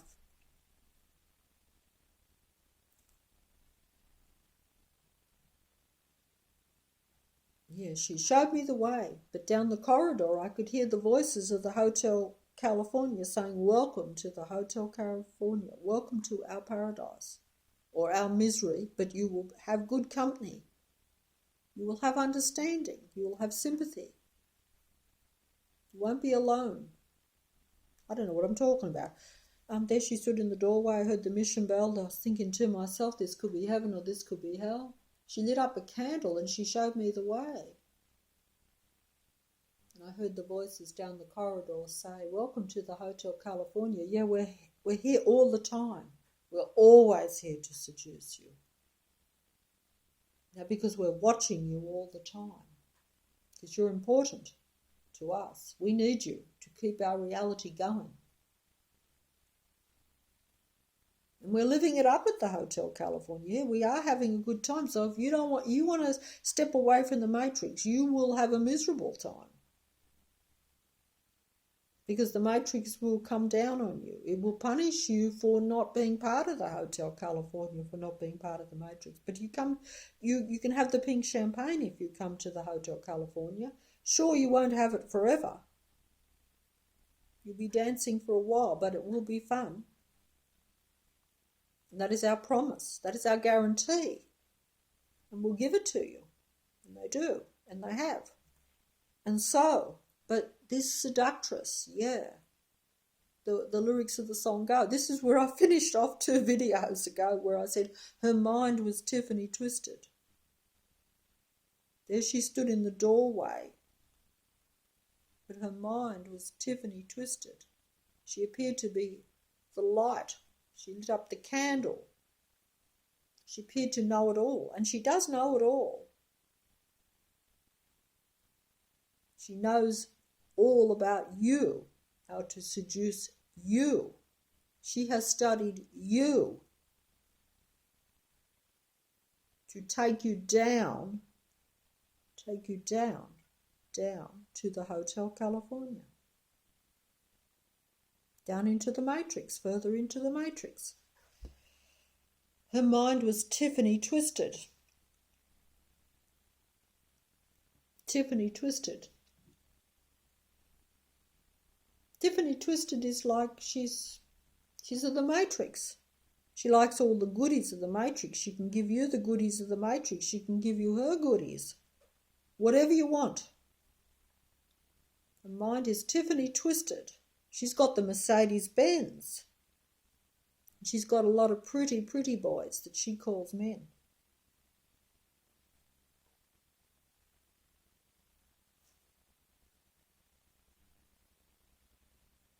She's got the boys of the Matrix. She's got the Mercedes Benz. She is of the Matrix. These are the people of the Matrix, the technological believers of the Matrix. Technology is material too. She's got the Mercedes Benz, the material, technological Mercedes Benz, the best car. She can zoom around all over the place. Maybe she can even get you a Learjet or something. That's if they're still running, because, you know, when the Matrix gets angry, it stops the jets from running, you know, because essentially when it comes down to it, it'll give you goodies, but it also must have its power. But that's just to show you that it does have the power. So it can give you and it can take away. And all centered around human beings being controlled to control the Matrix. But you can be sure that if you are of the Matrix, you're still partying, you're still playing, you're still at the Hotel California, you've still got the pink champagne on ice, you've still got the star wine. I'll go for the star wine because I don't like to get too drunk. You know, because alcohol is a funny thing too. I better not go on about alcohol. But you have to be careful with the chemicals of the Matrix too. The Matrix drives you to where you can't be yourself. You need, like myself, you need to blur the reality, because the reality, once you start to see it, is too harsh and too ugly for a real human being, because they know what is beautiful and what is ugly. The Matrix likes to blur all that in together to where you accept ugliness as beauty and beauty as ugliness, if you want to look at it that way. It was very airy-fairy of me and almost arty. I don't know what I'm talking about. But it is kind of like that, I think. That's how I see the reality anyway. It's very much where you're tricked by the eye, you're tricked by the mind, you're tricked by everything, really. But once you become aware of it and, it opens itself up, you do see a little bit beyond the surface. The surface always glitters in the Matrix to some extent. Although at the present time I don't even think that's the case, but it is always glittering for those that are of the Matrix. You must remember that the human beings are the target of the Matrix. They're the source of the Matrix, they're the engine of the Matrix, so they are targeted by the beings of the Matrix, the people of the Matrix, so that they can be utilised to keep the Matrix as they want it, or as they want the human beings to be in the Matrix. So a lot of the suppression and a lot of the Matrix that appears to be around me, for instance, is very negative for me. It's a hell for me because I haven't gone into the Hotel California, or at least I got into the hallway. I got into the hallway. And I heard the mission bell, and I heard the voices down the corridor saying, "Welcome to the Hotel California. You can live it up. You can have whatever you want." And I slowly backed off because it did just appear a little dark for me. And I like horror movies, so it was very tempting because curiosity killed the cat. Remember that. I like cats too. Curiosity can kill the cat if you associate too much with the black cat and go into the Hotel California. I don't know what I'm talking about. But I think this video is defeating me because it's draining me. But hey, you do have to put up some. You do have to work up a bit against the matrix, and this is that's how it is. So, but either way, yeah, I'll go back to the song. Got carried away there. Sorry about that. Oh dear. See, videos should be relaxed because you should, as I say, be saying that few people you're probably talking to are probably not against. They're probably for, and they're not. I'm trying to find the word there. They're not antagonistic towards these ways of looking at the world. But you still feel stressed, as though you're kind of almost a desperation in trying to make some point, as though you're talking to a lost black sheep, totally in the dark person on the other end. This is actually not the case, I don't think, but actually that is what, you're supposed to be doing, or at least what I think I was intending to do originally. But if I was doing that, I would have to change my whole the way I present the videos, which is strange too. I wouldn't be able to ramble and be so convoluted because if you write in the dark, it would just look like a jigsaw puzzle that was all over the place. And but I would be happy to do that. Of course, I would be able. In fact, I'd probably be more relaxed because I'd keep them at a simple level, which was how I started originally. Because I also didn't actually know as much about the Matrix when I made the first video anyway. I only knew I was in a controlled world that was essentially negative towards myself. That's really all I knew.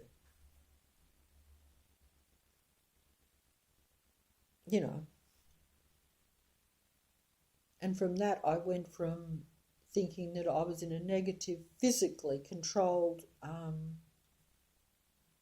world for some reason, into realising that there was something special about human beings, and that human beings were not the vast majority, in the sense that most people have ventured away from what it is to be human, or what we think it is to be human. They glamorise the human emotions and project them vastly in the Matrix, but they don't actually feel them. And that's why they are not. That's why they don't have any real input, and why they're not targeted by the Matrix, because it is only the feeling and emotion behind the thinking that has any potential to create a reality. But feelings can be utilised for good or bad too, you see. So, and that's the problem. If you're in a mind-controlled matrix, your feelings and emotions, which are really your power, will be exploited and manipulated and controlled by the Earth Matrix and its beings, its people,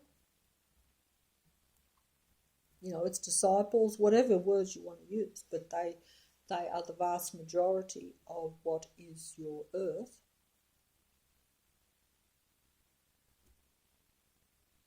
But either way,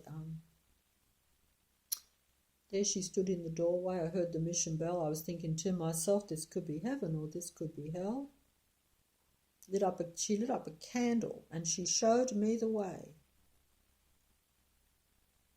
And I heard those voices down the corridor, welcoming me to the Matrix, welcoming me to the God entity's world. And her mind, the seductress that I went for that invited me in, which is really just a representation of the God entity and the Matrix world, her mind is Tiffany twisted. She only cares about her Matrix world because she is of the Matrix. She is not the same as you. You can be seduced in, You're the lost black sheep, but you are not the same. But if you start to like it, if you find her more enticing and more interesting and more fascinating and more even lighting up the candle, yes, to where you think her world is got more truth, more knowledge, more than what another simple human being can offer you, and that is the illusion of the matrix. They will appear to have it all. Those of the matrix will appear to have it all.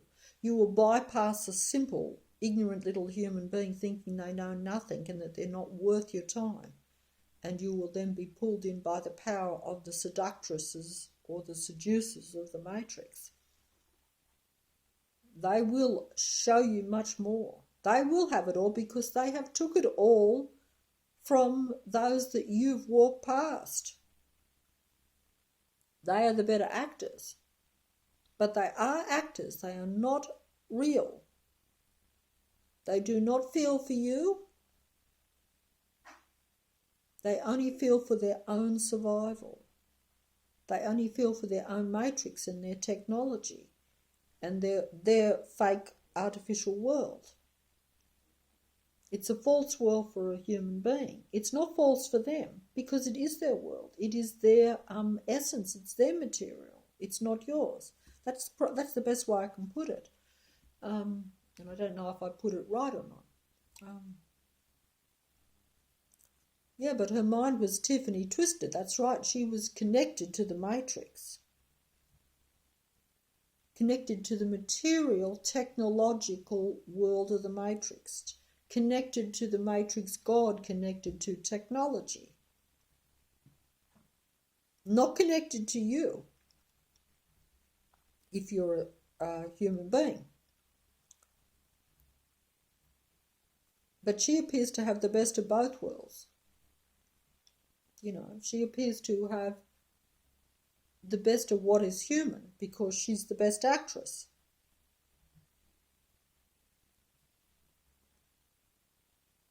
And then she seduces you into the material matrix world because it does have its compensations. It can be, even for a human being, it can be very, the senses overwhelm you.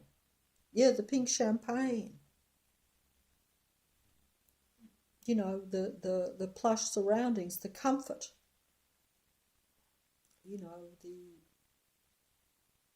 the amusement. Yeah.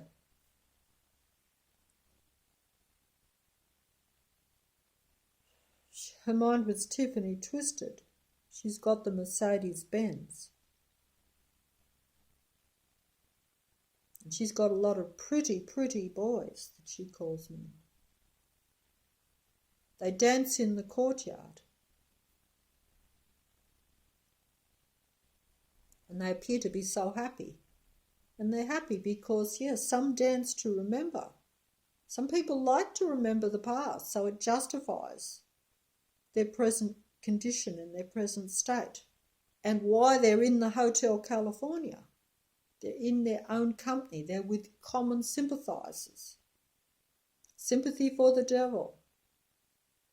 You know, sympathy for all the dark things we've had. I've done that in my past too, where I've loved at times, if anyone would listen, to recount to another human being things that I know are wrong, where I have done wrong, but I have blamed others for that.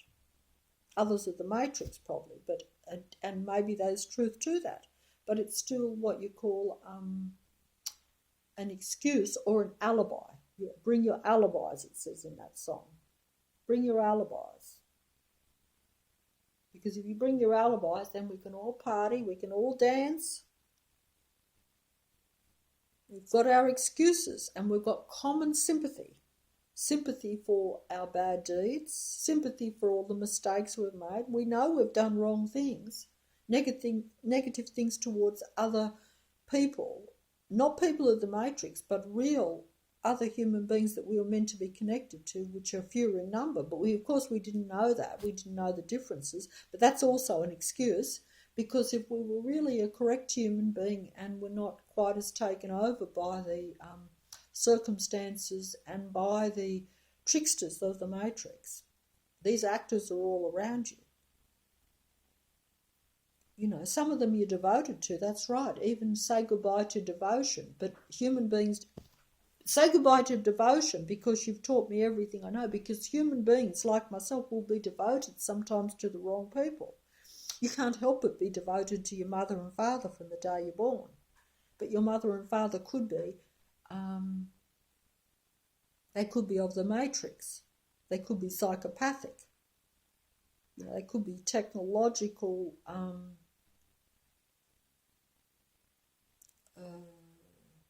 in their mindset. They could be technologically controlled by the Matrix. That's what you call mind control. To some extent, we've all been mind controlled. Even if it's just by influence of the demigods, that's mind control, because then you start to think that way and think that is correct. That's mind control. Others can be directly mind controlled just by the technology. Even the frequency and vibrations that we're unaware of technology can alter your mind, can alter your vibration, can alter your frequency, because it's a frequency vibrational war or battle, really, you know, at its basis. All these things are going on now, 100%, because it's the ending. You know, it's a dead end fairy tale. And so everything is operating now, whereas in the past you might only have some things operating against you, you know. It's probably enough. In the past it was probably enough to suppress me just by influence and by situations and by conditioning, and by fear and all these sorts of things, you know, that are your circumstances, and by your devotion or allegiance to your family, your mother and your father when you're very young, because all babies and children naturally take guidance from their parents, even if their parents are taking guidance from the Matrix, but they don't know that. You know, you don't know that you've got parents that are of the Matrix. You think you've got real parents, but at some point you wonder why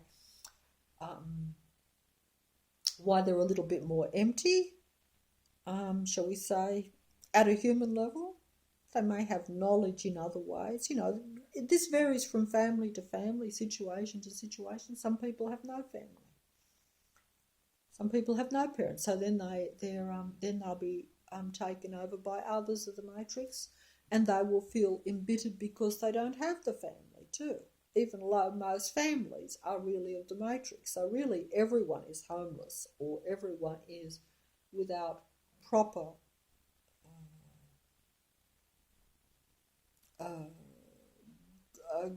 guiding lights as parents, or as, you know, I can't put this right. I'm taking it to a bit of another level too, which is unusual for me, but this has been told to me, and this I know from my own experience. So it's always like that. You know, that when you're a child, you only have certain adults to guide you, and even if you didn't agree with everything they guided you on, you're still under their you know, you're under their influence and really under their total, you know, you have to go along with them till you get to a certain age in our society anyway, so it's not. But either way, you know, it's all conditioning, because everyone feels as though they've missed out. Everyone feels as though they're at a loss, and to some extent this is true. I'm just going into the nitty-gritty here. You know, like we all envy other people, other families, other situations, because the Matrix does that. It presents the ideal to you, what you know is correct, but you will never be living in it. Not if you're a real person, a real human being, because then you would probably escape their dominance over you. and therefore your suppression over a lot of you too. You won't be able to succumb and become part of the matrix. The whole purpose of the matrix is for a human being to assimilate into the matrix, to be part of society, to be part of their reality, to be part of their system. And it's necessary to do that. See, the problem is now is that, you can't, I can't believe I'm talking all this stuff, to be honest. I really can't, because I've never really had an interest in society or in all the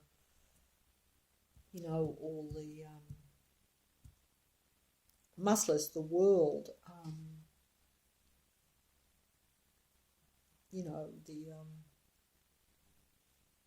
I've always thought just as an individual, you just blunder your way through and try to make the best of things. And if the world wasn't quite so controlled, that would be possible.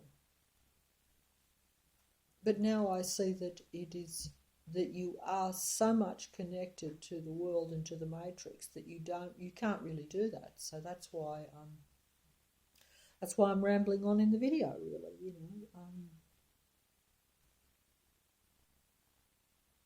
and I have not made any sense yet.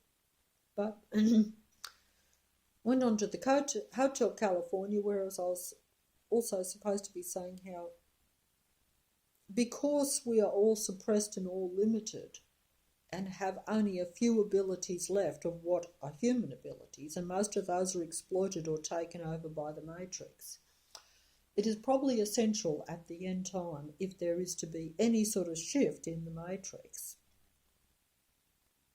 or one that makes the matrix more, or just makes it how we would like it to be, shall we say. Perhaps I've just put it bluntly, how we think it should be. Because humans don't have any input into the matrix much. And yet we think it's a human world, but in reality it's not. Not a real thinking, feeling human being. The matrix is controlled by non-feeling, non-human beings, really. Dead human beings, dead spirits, because we are in a dead spiritual realm, if you like it, if you want to put it that way. That's hard for most, and the only reason that most human beings don't realise that, and that is how they're kept to play in the matrix, by not realising that. If they actually knew that they had ventured into hell and that they were really in the land of the dead or in dead spirits, non-life forces, their whole way of looking at things, that's if they can deal with it. Most can't deal with it. Like I say, the cognitive dissonance comes in then, because it's like, hey, what can we do? If you think you're surrounded by an army of dead people, which is really the reality, you're so terrified, and you think that you can't do anything too, because you don't realise that you're, as a human being, if you are able to override the matrix, you still do, because you are a life force and they are a dead force. It's only their numbers that are able to really suppress you and to take you down. And the technology too, because we've allowed so much technology. So technology will be used negatively to you. And because it's a false acting, stage play, reality, most of this will not be visible. It's a bit like, dare I say this, and I can't believe I'm saying this, but I used to watch a show called Danger Man when I was younger, and still would watch it because I liked it. An old TV show made in the 60s. I don't know why I'm putting in these details. It's not relevant to what I'm about to say, but there's one episode where Danger Man, the main character in it, is, he's trapped by all these mafia type, very uncivilized people who have power and who are of the matrix. Yes, they have a lot of money and a lot of power. and they know that he is trying to expose them. So basically, they don't want to kill him, but they want to stop him from exposing them and showing the Matrix, or bringing that to light, and telling real human beings, because there's a girl in it that he knows that is starting to trust him, and the main mafia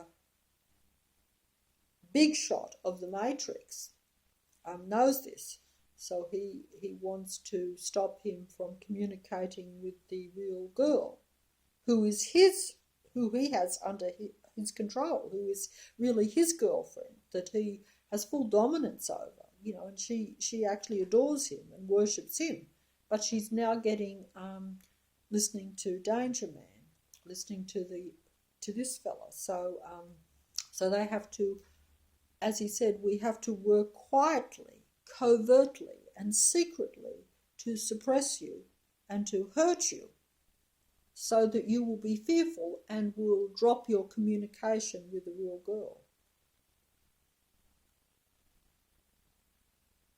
And as Danger Man later said, after he survived it, because as he said, I'm an artist, I'm a human being, so I have to be resilient. But he's hurting, but he's still able to get up and move and even confront the fella again at a later stage. And as the other fella said, I vastly underestimated you. But he still, at the same time, he said to this other fellow that was a friend of his, he said, they worked me over where it didn't show. And that is largely the Matrix, because the Matrix wants to keep its secrets and doesn't want to show how uncivilized it is. In fact, that fellow actually says to him, he says, I hope you don't think that we're uncivilized. That we're and of course, they're uncivilized by a human standard, but they do it in a civilized manner to where it doesn't show, to where they can hurt you and suppress you and control you and slow you down and weaken you, but it won't show, because if it showed, other human beings would notice. And they might come to your aid, and they might wake up to the Matrix. That's how it works. That's interesting, from Danger Man, an old 60s TV thing. And I use that as an example that just came to me. And that's largely how the Matrix keeps going, because the Matrix has no problem being uncivilized or in showing its power or any dirty method that it uses to its own kind, to its own beings, to its own people. They are of the Matrix. They believe in that because they believe in the mission. So they don't think they're doing anything wrong or negative. They're like, you oppose our mission, so therefore, we don't want a positive high-frequency matrix. That is not our world. That is not our earth. That's what you think something should be. That's what we pretend it should be, so that we keep the few black sheep playing and trapped in the matrix, or in the dark, really. Because we're all trapped. But, some are trapped and are in the dark and don't even know they're trapped. Whereas others are trapped, but they're not in the dark. They know they're trapped. And they know what the matrix is, and they understand what its end game is and what its mission is. That's right. And they just don't want to be part of that mission because they see it as a negative anti-life technological matrix, which it is. It's their fantasy. It's their fantasy world.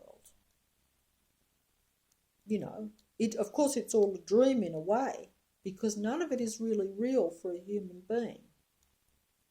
It's largely like the seductress pretending to be a real human being, the femme fatale pretending to be a real person, pretending to be your greatest lover, pretending to be someone that will help you and show you the way and light up the candle and give you much more. But it's largely a world of glitzy illusion for a real human being, because the end result is not positive for a human being. It's okay for those of the Matrix, because that is all they can expect, because they are complete already, whole in themselves. They are what they are. You know that old saying, it is what it is? Well, they are what they are, and a human being is what it is. But human beings are not really what they are in the Matrix. They're not really at a human level. You know, like I say, it's you know, a bird that can't fly, a fish that can't swim, you know, all this sort of stuff. It's, I know it sounds funny, but you know, any person or being of any sort that is not doing what it is meant to be doing and what comes natural, shall we say. It's natural for a technological being to believe in suppression, to believe in control, to believe in combining with technology, to believe in being controlled by technology. Because that is their makeup. That is what they are made of. To them, that is the same as nature to a human being. Assuming we weren't in a technological matrix, which I know I've got weird again now by saying that. You know, fish out of water, as they say, you know, that sort of thing. You know. Human beings are fish out of water. I've said that before in other videos, you know.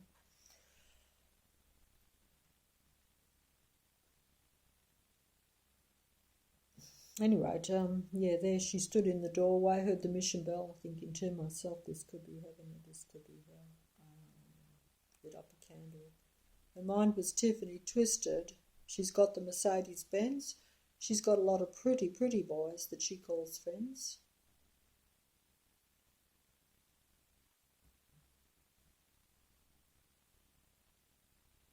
She's got the pretty, pretty boys.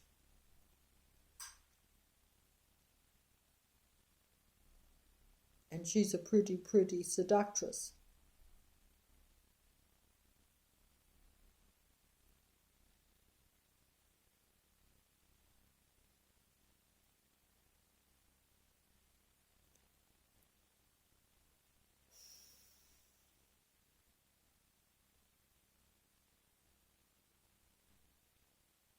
But she especially wants to invite a human being into the Hotel California.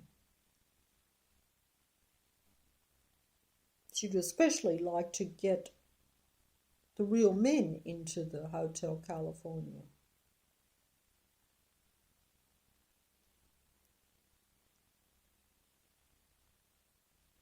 As opposed to the pretty, pretty boys. But you know, they're of her kind. She likes them, but they have less, it's less of a challenge. There's less energy from them, so she needs more of them, so she's got to have a group of them. I don't know what I'm talking about. Let me go off this now and go on to a bit further down the song, because I'm just making it up and losing it here on this one. Forget about the pretty, pretty boys that she calls men or friends or whatever. I'm getting the lyrics muddled up, as you can see.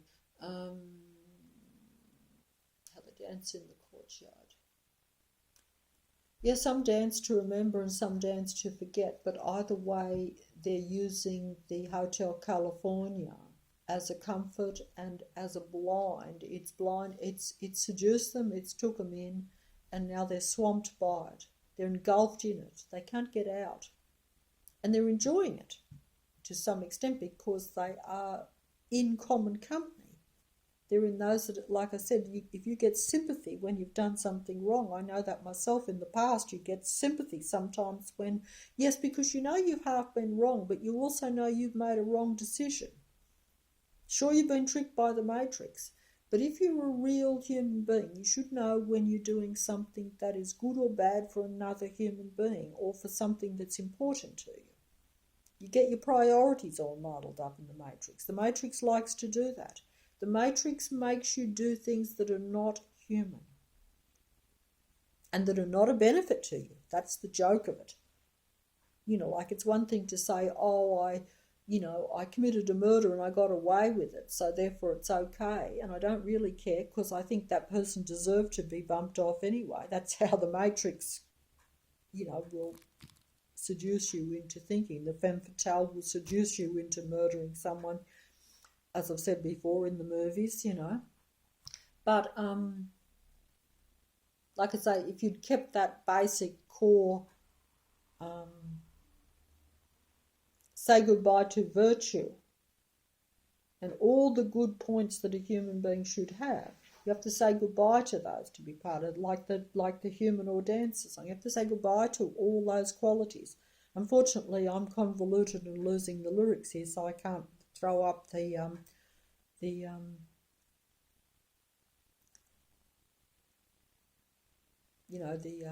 words that express the beneficial good human traits. Once you deviate from those, as we all have done, I'm sounding very moral here. That's right, that moral thing, which is actually not a word that I would normally use, and certainly not a popular word in today's world either. They're like, oh, that's being judgmental, that's being condemning people, on the grounds of some sort of old-fashioned morals, or you're an old fuddy-duddy. And look, there is truth to that. But at the same time, I say, what is a benefit to you? Yeah, the Hotel California will entice you in. It will say you can do what you want. You can have a good time.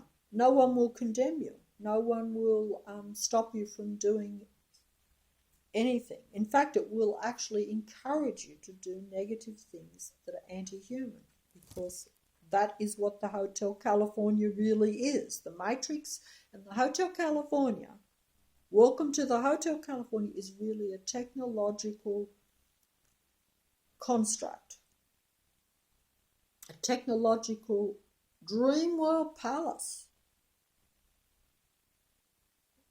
a mansion, paradise, technological paradise for you if you only will not befriend real human beings. If you befriend the people of the Matrix, that's what it comes down to. Go with the seductress of the Matrix. Dance with the pretty, pretty boys. They will like you. They will pretend to love you. If you love them. If you love their technological Matrix Hotel California.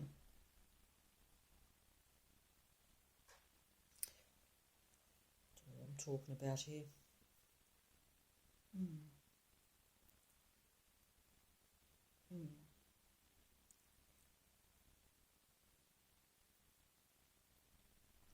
Oh, so I'll go back to the song. So we've got to where the pretty, pretty boys are dancing in the courtyard and they're getting sympathy from one another. They've brought their alibis. They're all there. We've all done wrong things. And we're now in good company. And we're having a right old party. And we're surrounded by very pleasant surroundings. We can have anything the Matrix or the Hotel California can offer you. So it goes on. So I called up the captain. Please bring me my wine. I haven't had that spirit here since 1969.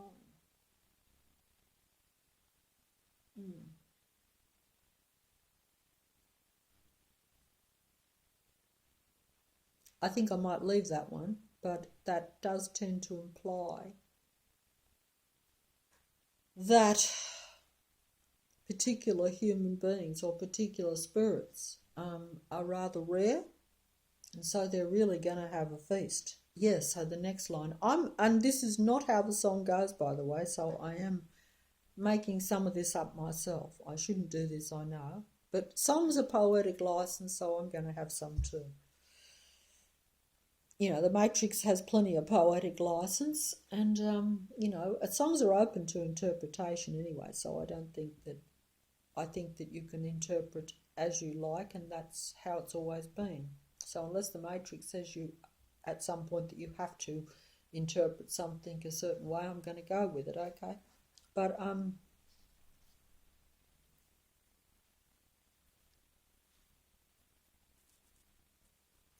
the song goes on to say, in the master's chambers they have gathered for the feast. In the master's chambers they've gathered for the feast. And the feast is the rare spirit. A feast is a rare spirit of food, or getting a real rare human being into the Matrix or the Hotel California.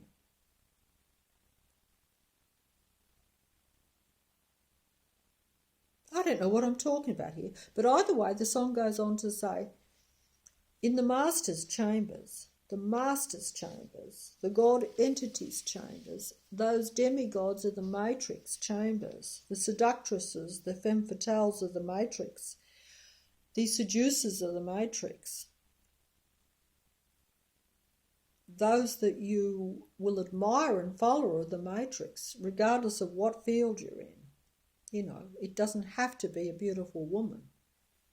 You know, if you search for knowledge, then it will be an academic or a philosopher or a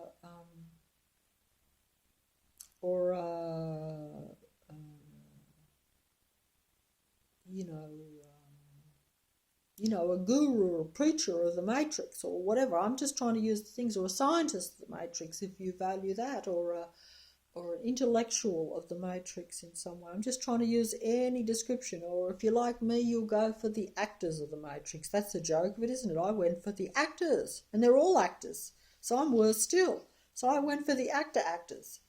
That's dreadful. That shows you how far gone I was, how the Matrix had me. You know. But hey, they have other points too, because they do they do combine the best of the seductive traits. And when I say combine, they will combine the best of both worlds. You know, they are duality. So they are all encompassing. That is very alluring and very attractive to a human being. They don't know why it's attractive. I didn't know. You know. But is it a benefit? Is it natural? Well, that's another thing. But either way, I'm going to go off. I've gone off the subject or off the song. And sorry about that. I'm making a video just talking, and I feel as though I'm running a marathon. That's because the Matrix has already run you ragged and made you run a marathon before you do anything. That's not how it's meant to be for a human being. Human beings have a lot of energy. And they do have energy of their own. They don't need energy from the Matrix, as I've said before. But you feel as though you do need energy from an outside source when you're in the Matrix, because the Matrix takes the life out of you. It sucks the blood out of you. It's a vampire, you know. And that's because dead beings need life. They need blood.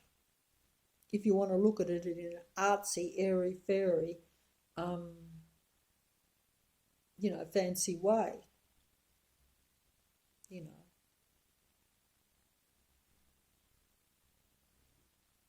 making it into something that it probably isn't, but at the same time, at a practical level, there is some reality to these things.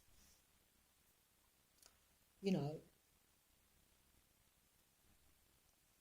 I don't understand how it all works myself, 100%, because the technology and the advanced technology, the science of the advanced technology behind the scenes is beyond my comprehension, because one, I'm not an intellect, one, I'm not scientific, and two, I only become aware of this over the last, fully aware of it over the last 2 years, and probably even more so in the last 12 months, I mean.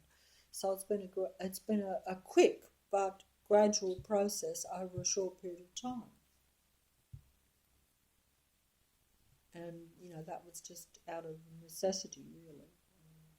There may be other factors involved. I believe the Matrix has to expose a certain amount. They just hope that you won't grasp it all, really. That's really what it comes down to. Most people are shown quite a bit of truth in the Matrix, but they dismiss it. And they like I say, the cognitive dissonance kicks in. It's too much for most people to grasp the whole reality. If they're a real human being, if you're of the Matrix, they have no problem grasping the true reality. They like the true reality. They don't find the true reality uncivilized and alien and unnatural and for a human being, because they are not a real natural human being. They don't like being a real natural human being. They like the Hotel California. They like the technological material matrix.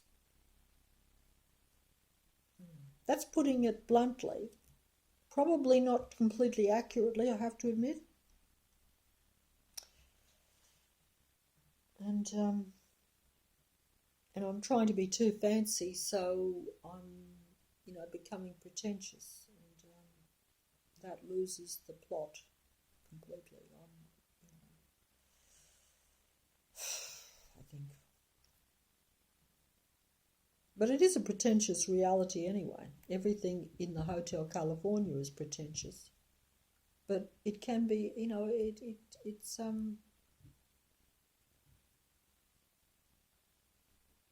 human beings are not really meant to be wallowing in the mud like we are either. So it's not unreasonable that we should be seduced by the Hotel California. We're not meant to be in the mud. We're better than the Matrix. But the Matrix lives in splendor while we live in squalor by comparison. Matrix offers the best only to its own. Human beings are merely a necessary evil to the Matrix.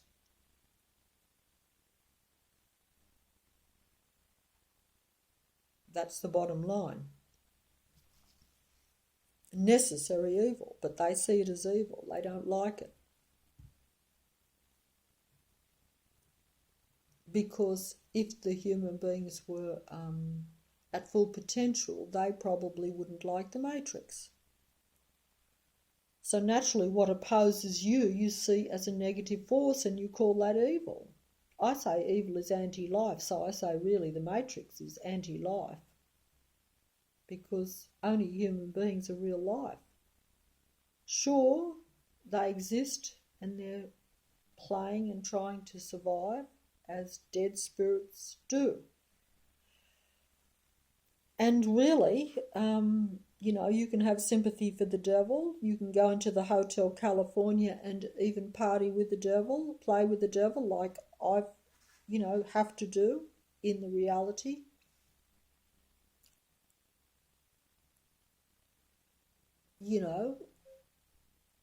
But I've lost the train of thought there. Sorry about that.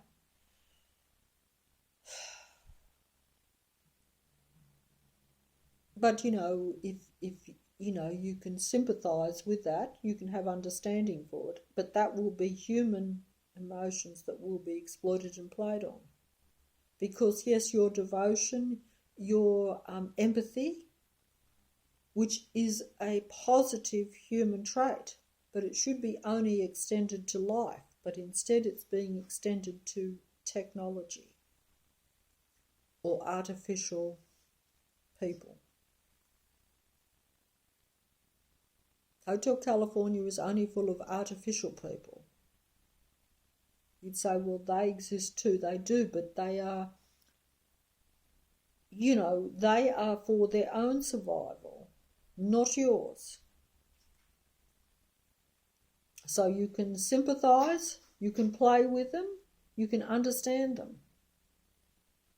And if they're around you, you'll have to, and you'll be forced to, and you will. But they are not life. They are anti-life, and you are life. So they are anti-you. if you want to look at it that way. So that's the dilemma. And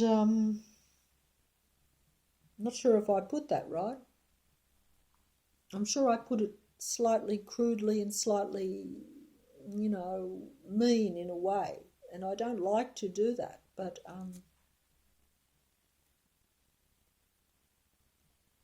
like I say, it's difficult because you will be you literally everything that is human will be because it is the end game and because it is about survival for those of the Matrix, and for them to keep their Matrix playing, their Hotel California open, shall we say, for as long as possible, and to make sure that you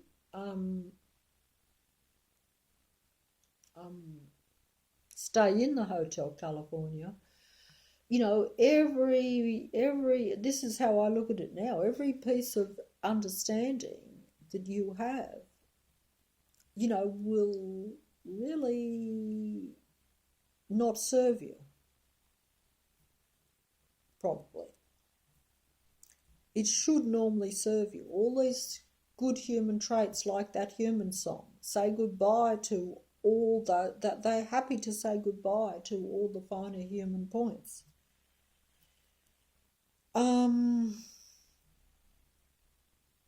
So if you still operate that way in an artificial matrix,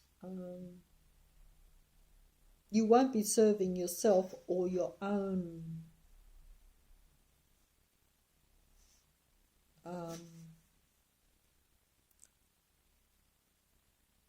human beings.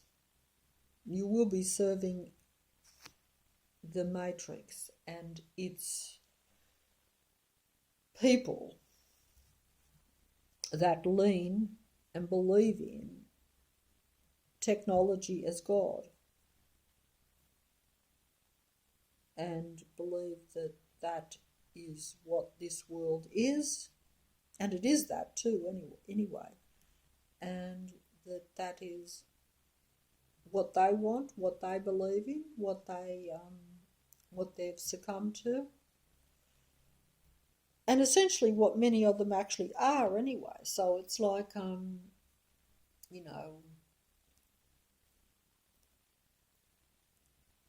it's reasonable for any form of. I'm closing that actually because I don't know how to use the words. Like I say, I often say species or life. But like I say, really, there's only in this actual reality. There's only really if you use the word life, which is really human, and that's and like I say, you won't be able to distinguish, but there is a difference between an actor that plays a role as opposed to a human being actually living that role and living that life. Like you watch an actor in a movie and they'll throw punches, but no one's going to get hurt.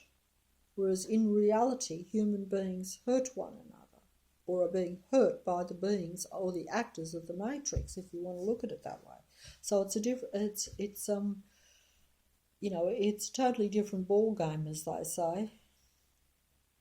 And it sounds to make light of it to say it's a ball game or to say it's a stage. But like I say, for the beings of the Matrix, it's a stage play. But for the human beings, it's a real game. It's a real play. It's not a play. They will feel everything. There's nothing staged about it. They're the only things that are real in the Matrix stage play. Everything else pretends to be hurt, pretends to feel, pretends to this, pretends to that. They're just master actors. They try to feel. They enjoy the game. They can play without consequences. Like I say, they can act to their heart's content, but they're never going to be in danger of being actually hurt. I think I might have that actually wrong.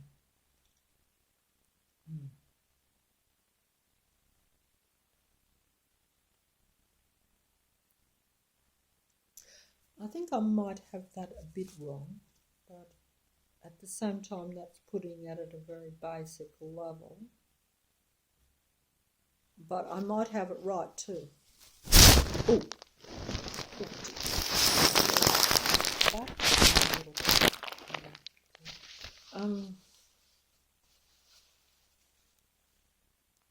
Well, no, I mean, what I am saying is that,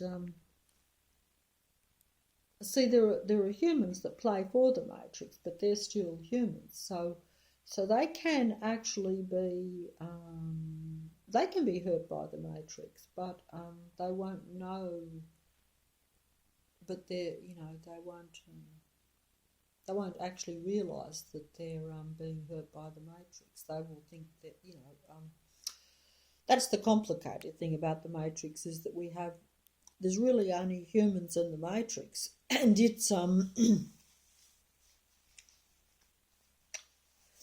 its players really. But anyway, I'll get back to the song because that might explain it better than my mumbo jumbo here, where I'm getting all muddled up. Patience is a virtue. Virtue is a human trait, and those that listen to me are very virtuous, no doubt. I've said that before, and I think that was say goodbye to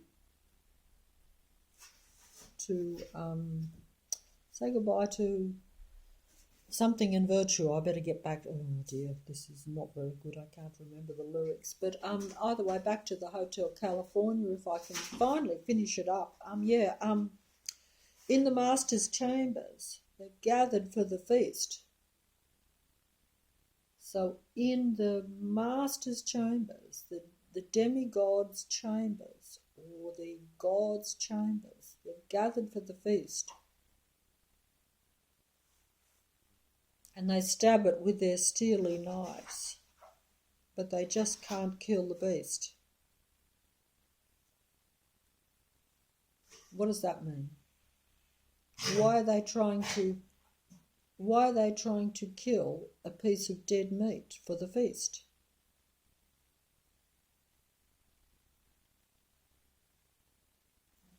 It appears to already be dead, because they've got the feast in the master's chambers. They've gathered for the feast. They stab it with their steely knives, but they just can't kill the beast, because they see it as a beast.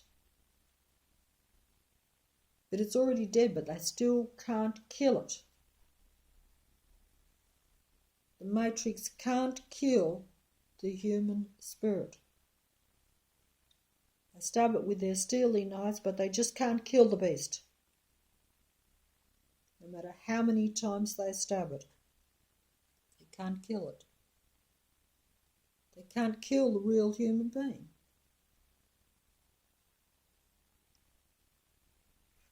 And some of them that have human beings that have been seduced into the Hotel California, they're like the main fella. In the master's chambers, we've gathered for the feast. We stab it with our steely knives, but we just can't kill the beast. And the last thing I remember, I was running for the door, realising the dilemma and the situation I got myself into, that I'm trying to kill the beast, trying to kill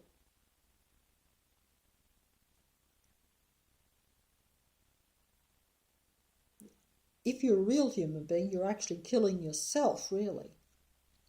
Don't know where that come from. So yeah, the realization. Last thing I remember, I was running for the door because I had to get back to the place I was before I went into the Hotel California, because I was better off, because now I realize that there's something wrong here. Maybe I've made the wrong choice. So last thing I remember, I was running for the door. Had to get back to the place I was before, where I was in the car, where I should have, went to another motel, not into the Hotel California. Kept driving, even though I was weary and my spirit was weak and I was depleted. Yeah, I had to find a place for the night, but picked the wrong one. That's putting it as the song goes, but we're talking about a matrix here. We're talking about a mind choice seduction to where you have gone down a path that you can't turn around and go back from, because last thing he remembers, he was running for the door. He had to get back and wanted to get back to the place he was before. But then the seductive voices, the matrix operatives. Relax, said the nightman. Relax, said the seducing spirit. Just relax. We are programmed to receive. There we go, the program. We are programmed to receive. Relax, said the nightman. We are programmed to receive. We will receive from you. We will help you. We are programmed to receive. In fact, we need to receive from you. So you will temporarily appear to benefit, but we are programmed to receive. We will suck the life out of you. We will take from you. Because we are programmed to receive, because we are technological beings of the matrix. We are the technological demigods and its disciples and its followers and its worshippers and its believers and its minions of the matrix. You are here, you've been seduced in. And we are programmed to receive. Relax, said the nightman. Don't run away, don't get upset. Everything is okay, because we are programmed to receive. And don't worry, you can check out any time you like, but you can never leave.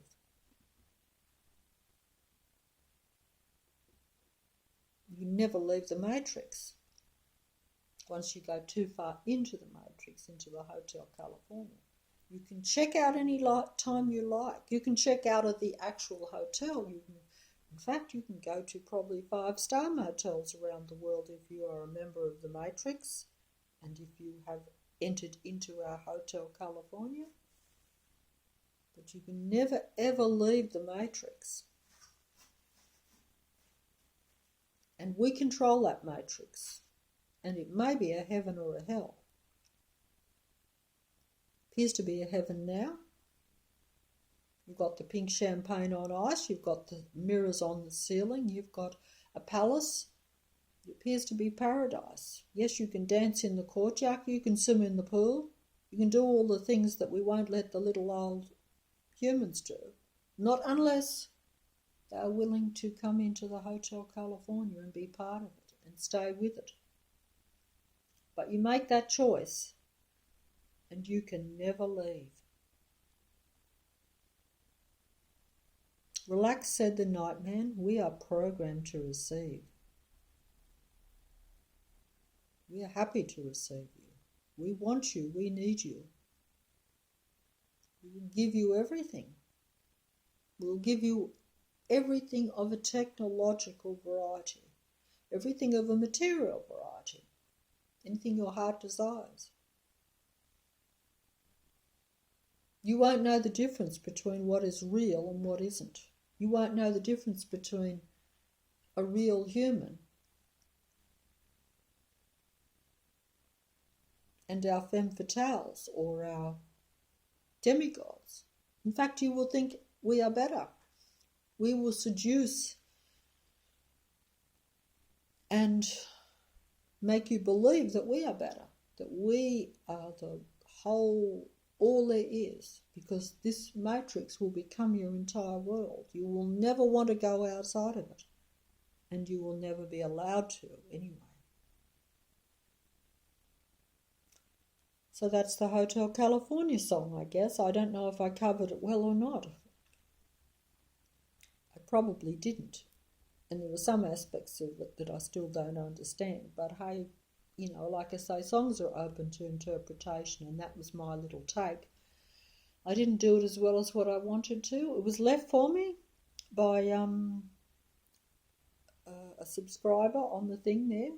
The link was left there on Hotel California. I wasn't even going to do it myself, although I didn't think that it was a song that certainly related to the Matrix. All songs relate to the Matrix, but because remember that some will show you much more of what the Matrix, its negative side or what it is. But all music is of the Matrix, as is everything else. And music is one of the main tools of the Matrix too, and of the Matrix God entity and of its minions and its demigods, as we know. And humans are very seduced by music. And the Matrix knows how to do music particularly well, and how the music controls the mind then.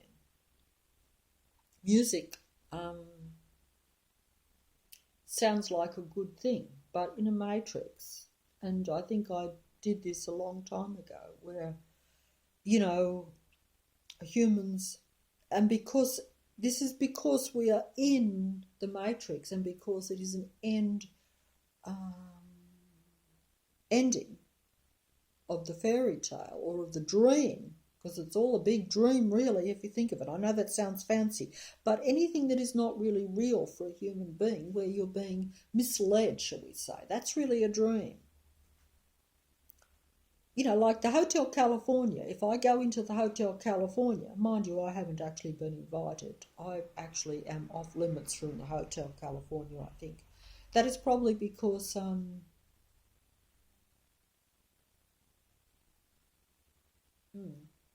not really sure why, but I mean, there probably is reasons for it. I shouldn't be thinking out loud while I'm making a video. I should have thought of that beforehand, but there's probably some reasons why some people are not even enticed or invited into the Hotel California. Maybe because if they went in there, you know, they'd cause too many problems. Because if I went into the Hotel California, you'd probably, if you're a real human, if you were going into the Hotel California, you should be going in there to pick up the lost black sheep. You know, because you will be there up against the mission of the, you know, the lady, the seductress of the Matrix. There she stood in the doorway. I heard the mission bell, see. You know, her mind is Tiffany twisted, etc., etc. So she's seduced you into fulfilling her mission. So if you were a real human being and you were tempted to go into the Hotel California, you wouldn't be in there being offered all the luxury of the hotel. You'd have to go in there just for the purpose of getting those that have been seduced, the real humans, the black sheep that have been pulled in there. But your chances of getting them out, if they've gone too far into the Hotel California, and you risk, of course, you enter at your own peril, or you're at the same as the fella at the start of the song. You know, you risk not being able to get out because, you know, if you play too much for the Matrix, your chances of getting out of the Hotel California, you know, if you decide that you've made a wrong choice, you know, could be very difficult, I would think. But I don't know what I'm talking about here. I really don't. I don't know where I've gone with this video. That's not how it's supposed. You better dismiss all that last bit, because I think it was quite nonsensical, to be honest.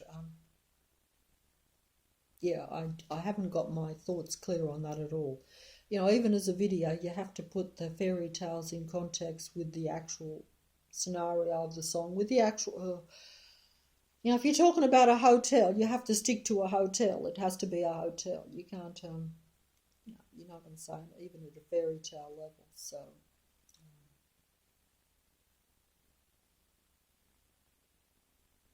but either way, there you go. That's the Hotel California, and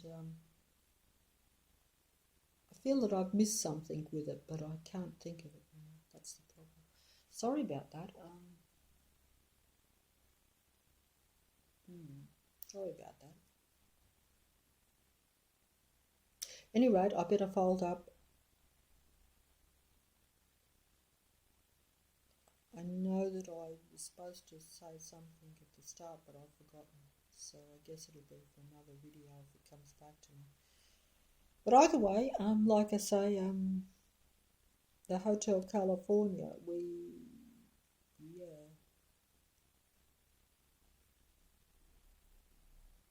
Hotel California is the dream world of the Matrix. Everyone wants to fulfill their dream, their mission. The mission of the Matrix, the mission of the Hotel California, the dream or the mission of the Matrix is a nightmare for a human being if they go too far into it.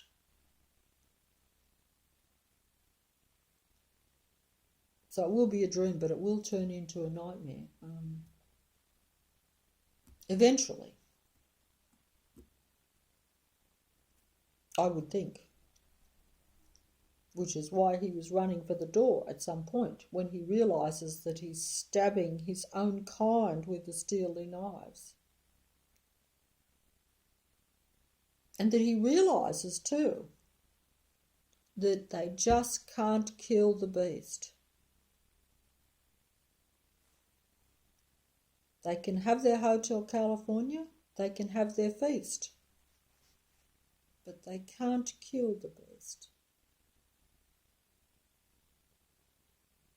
So they have a temporary paradise. That's the price of the Hotel California or the Matrix.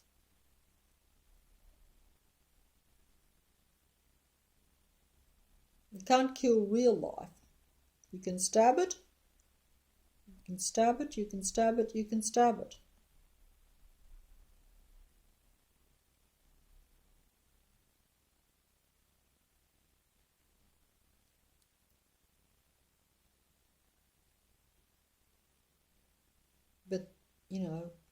But you just can't kill the beast. And of course it's not a beast. Really, it's reversal, because we live in a reversed world. So the beast is really those that are stabbing the beast, because they're stabbing the real life. The real life isn't stabbing them. I don't know if I put that correct. I can see that I look rather funny too. It's rather weird looking at yourself on the thing there. Especially when you realise that human beings we don't even project ourselves the way that we want to, because we're under such stress from the Matrix, such influence from the Matrix, that we are kind of not at our best in many ways, and whereas the Matrix and its beings, people as they are, and all that appears to be of the Matrix appears to be a lot sleeker and more refined than the real humans in a way, depending on how much you can keep yourself above it. And really, keeping above it is not possible. But it just shows the power. That's why I say, even in that song, it's like, in the Master's chambers we've gathered for the feast. They stab it with their steely knives, but they just can't kill the beast.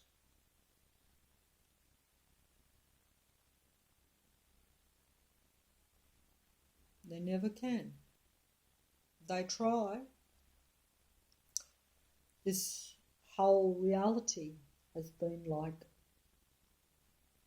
trying to kill the beast, trying to kill what they see as the beast anyway, because,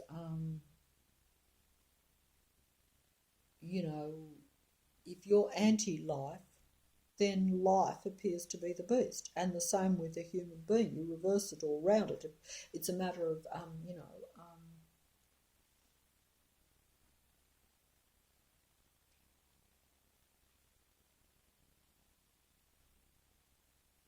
so they can't kill the beast.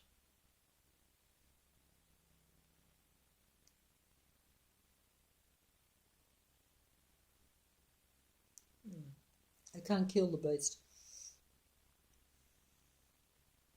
And in some ways, they can't kill, like if you take it as an internal thing, which someone had mentioned that, like in a few videos ago, even at just an internal level. Now, see, I don't focus on the internal level when I do these videos as much as what I focus on the external matrix, even though I've made it quite clear that every choice you make and everything is you're either playing for the matrix or you're playing for yourself. But you're never playing, you can't play for a world. You can't play for the earth or for any life in the world now, because it's all a matrix. There is no real life apart from yourself, if you are one of the remaining human beings that are left, in a matrix that that's playing itself out, shall we say. I'm not sure if I put that right. It sounds so funny to be saying all this in a way.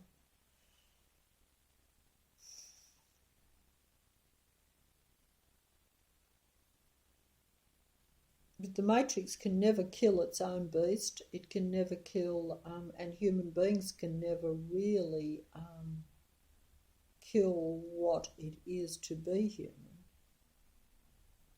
Psychopaths come very close to killing themselves or to killing their human traits, if you want to look at it that way. But I don't think they actually, that's just putting it airy-fairy and being fancy here, because, when I think about those that are like that,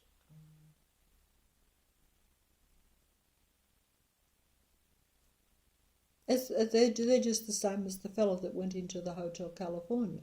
You go into the Hotel California and you are venturing into becoming more psychopathic in a way.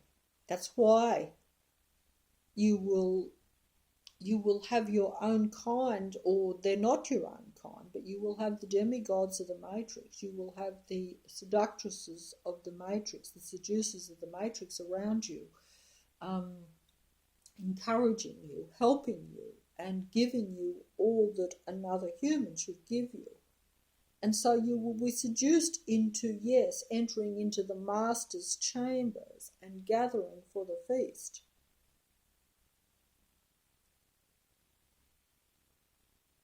And you will then at some point be wondering why you are stabbing at the beast, why you are there stabbing at a human being, why you are trying to kill your own spirit and your own kind. And you wonder, but many will just say, this is a good thing. I have now changed. I've become a psychopath. I've become one of the Matrix. This is just at this level, by the way, because, that's what the Hotel California is saying, I think, in that song, because you presume him to be a real human that has just entered into the Hotel California, into the Matrix. Of course, it is written by demigods and performed by demigods of the Matrix, the song and whatever. So, but like I say, there's a lot of mockery, a lot of, the players of the Matrix, the demigods of the Matrix, play at being human.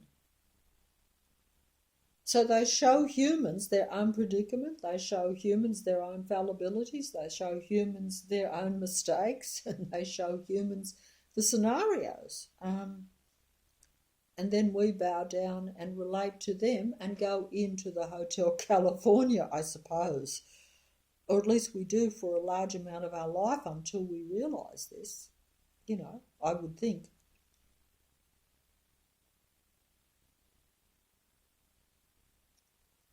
Because I certainly didn't relate to the Hotel California when I heard that song years ago. I didn't relate to it at a personal level.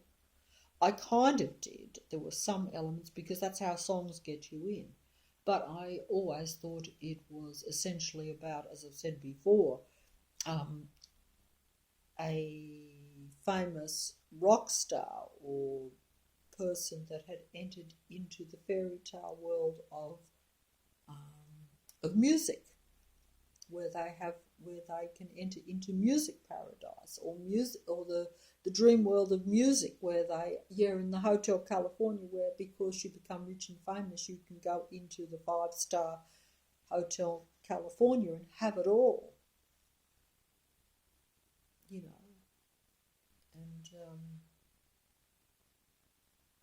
but at the same time, that's showing that the price of that will be that it's not all, there is an exchange. You will have to be prepared to work against your own kind, because the Matrix is about the rich and famous and the money and all that kind of glamour, that life. That is what your reward is for being of the Matrix. You can't be rich and famous unless you're of the world or the Matrix. In fact, that's what it's all about, because you're rewarded by adulation, you're rewarded by money, you're rewarded by fame, you're rewarded by fortune. You can have all the material benefits of this earthly Matrix world. And that's essentially the world that you think you're living in anyway. It appears like as though that is a great achievement, and because and when you're listening to that song, you think that it is just about someone. You almost are meant to feel sorry for the rock star, because that person has entered into the Hotel California where they are given a lot and they should be on top of the world, but there's some point where they realise that they've had to pay a bit of a price for it. They will have to seduce their own kind and be only of the demigod kind.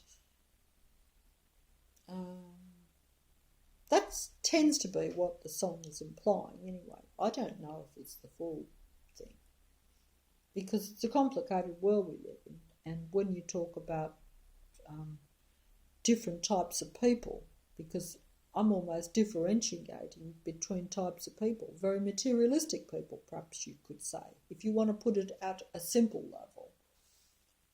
I don't think it is simple, really. I think we're looking at a lot more complicated situation than just people who are prepared to do anything so that they can have all the material goodies of the world, and so that they are worshipped and idolised by you and me type of thing.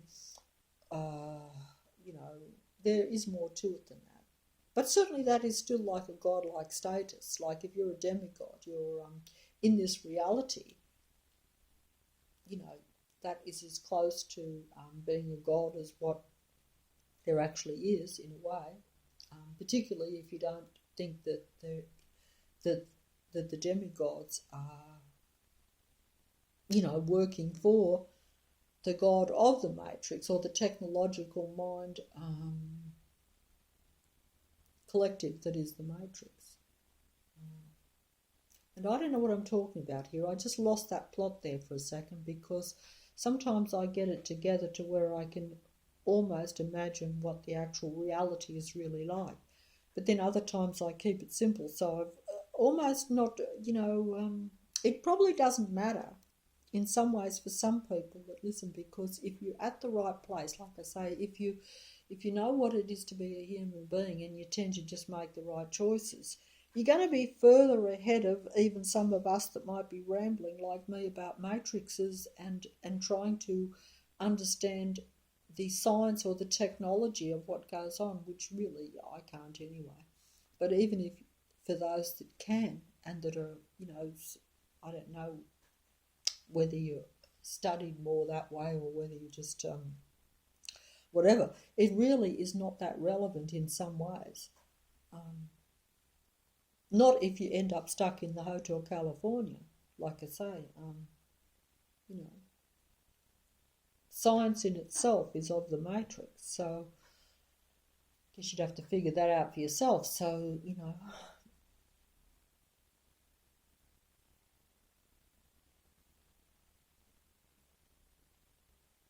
yeah, science is of the matrix anyway. It's just that we don't know everything because we're limited, that's all. That's really how I see it now. So, everything that impresses you about the matrix, is of the matrix. So it may or may not be true, but it is only true for the matrix. So it's not all you really need to know. In fact, it's limiting because it's confining you to the matrix in the Hotel California. If you keep saying the Hotel California, it's time I went off that. But that's like a bit of what's that word? A bit of a comparison for the matrix, or it's really not even a comparison for the matrix. It's really saying that's what's that word? Oh, I don't know. I can't remember the word, but where it's the same as the matrix. It's just meant to be,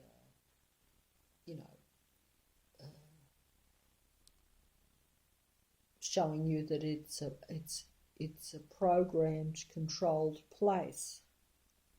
Yeah, we're programmed to receive. The matrix will be, the matrix will give you what you want because they're programmed not only to receive, they receive what you want. They receive your thoughts. The matrix is programmed to receive your thoughts.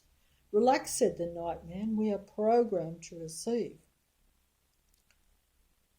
You can check out any time you like, but you can never leave. But we're programmed to receive. Relax, we're programmed to receive. We'll receive your thoughts, so then we can accommodate you.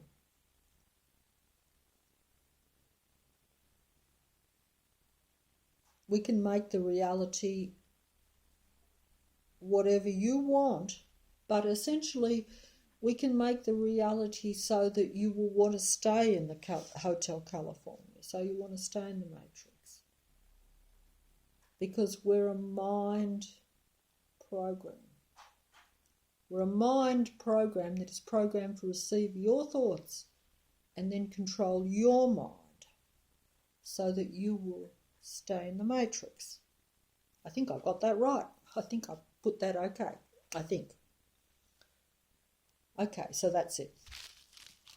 Good night, or good morning now, I think almost. Gee, the matrix will be up and running soon. I've had a bit of quiet time to make the video.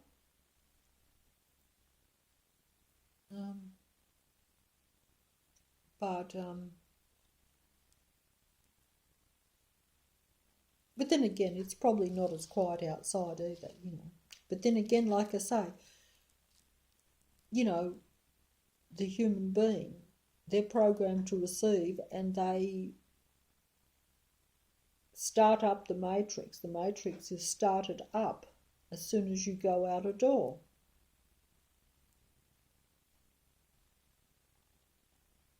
Sometimes it can start up when you're inside too, because, like I will, at some point in the future, I would like to be able to download just bits and pieces of the real life matrix, like some people do. I've never done that. I don't go outside even with a mobile phone. And I don't know whether it's a benefit to do that or not. I mean, a benefit to you. Because if I sort of say, oh, there's a matrix going on, you can show a matrix or you can talk about a matrix. To show something is probably better. But at the same time, you have to also understand that even if I go outside and I say, look, this is the matrix is up and running today. It's reasonably full blast. There are still other considerations. It's all frequency, vibration, and energy. So it's all how you as a human being interpret that on a daily basis. Another person, just an example of that would be, put it simply, that like if you were experiencing the matrix every day of the week, that is not the same as introducing someone to the Hotel California, or not the Hotel California, because that's actually the good version of the matrix, but if you are introduced to the nightmare version of the matrix, which is the real version of the matrix for anyone who is relegated to being a real human being, or is, or who is regarded as a real human being, therefore a negative anti-life to the anti-life matrix, because they are not life anyway, but they see you as anti to their form of life, which is really anti-life. But whatever exists in this world, it's only natural that its main incentive is to keep going. So that's just the way it is. But if I took you into my matrix world for an hour or something, that is not the same as being subjected to a matrix 24 hours a day or every day of the week. And also, like the matrix can turn itself on and off. So it's quite possible that if I take the mobile outside right now, the matrix may or may not decide to show itself, shall we say, for the video camera. It may or may not choose to, but certainly as soon as it's turned off. But also it will be how you interpret it, because like I say, if you're not exposed to something every day of the week, you haven't got the same input, because the continual matrix that drains you, the continual matrix, so I will give it that sometimes the matrix can almost annihilate you with a single blow. That does happen. But generally it's more of a continued assault on the vibration and frequency of the human being, and a continual drain of their life's force, which is like their energy and all the things that make them alive and that make you at your best potential. Because in this limited matrix, like I would say that I was trying to get to a higher potential even as a limited human being. That in a matrix is still not allowed, because you may still have a few abilities, like I say, that are left. So therefore those abilities might still have a negative input on the matrix, because that's their way of looking at it. That's why I say it's important. I would have thought it was important for the real human beings to combine, as the matrix is a combined entity, a combined mind and physical entity. The matrix really is. It's a mind operation, a combined mind operation of technological people that individually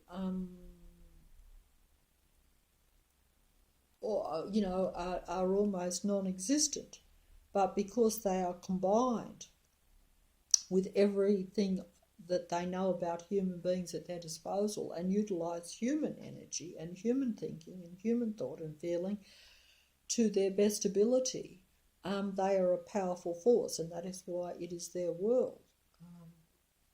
But human beings are disjointed, disconnected from one another, the few, because there's not very many of them anyway in comparison with the numbers of the matrix. And their abilities are largely suppressed and limited, from the day they're born. And some of us don't even know what our real abilities are. I mean, you might be sitting there thinking, oh yes, even if you think that some of the stuff I say is valid, you might say, oh yeah, well, I think my ability is this or that. But you may or may not have that right. But you have the right to think what you want and to, I don't get the wrong there, but you may not have it correct as to what is your most valuable possession or ability. I'm only just guessing now. You may also know, so it would depend on the person. But, because how I say that all these sort of things that we say,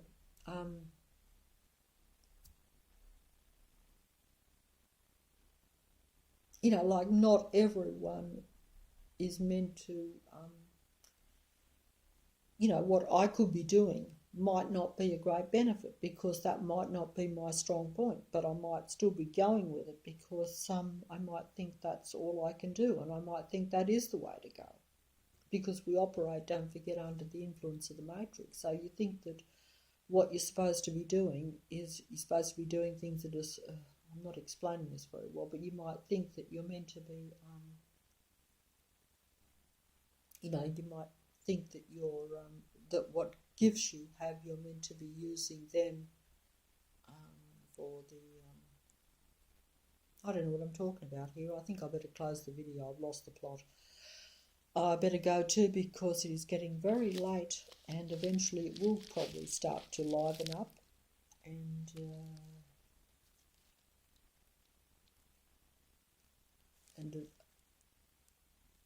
yeah, it's all quiet on the Western Front, which is actually funny. But it's funny, I think it's funny because I can't believe that that I make a video and it's actually quite quiet. Because it's not always quiet when I'm making a video because not every sound, if there's a sound outside, it doesn't come out real loud on the, what we call it. It is actually eerily quiet this morning. But then again, it is probably about 4 o'clock in the morning now, I would imagine. I've lost track of the time and I better go. Good night or good morning, depending on where or what you are.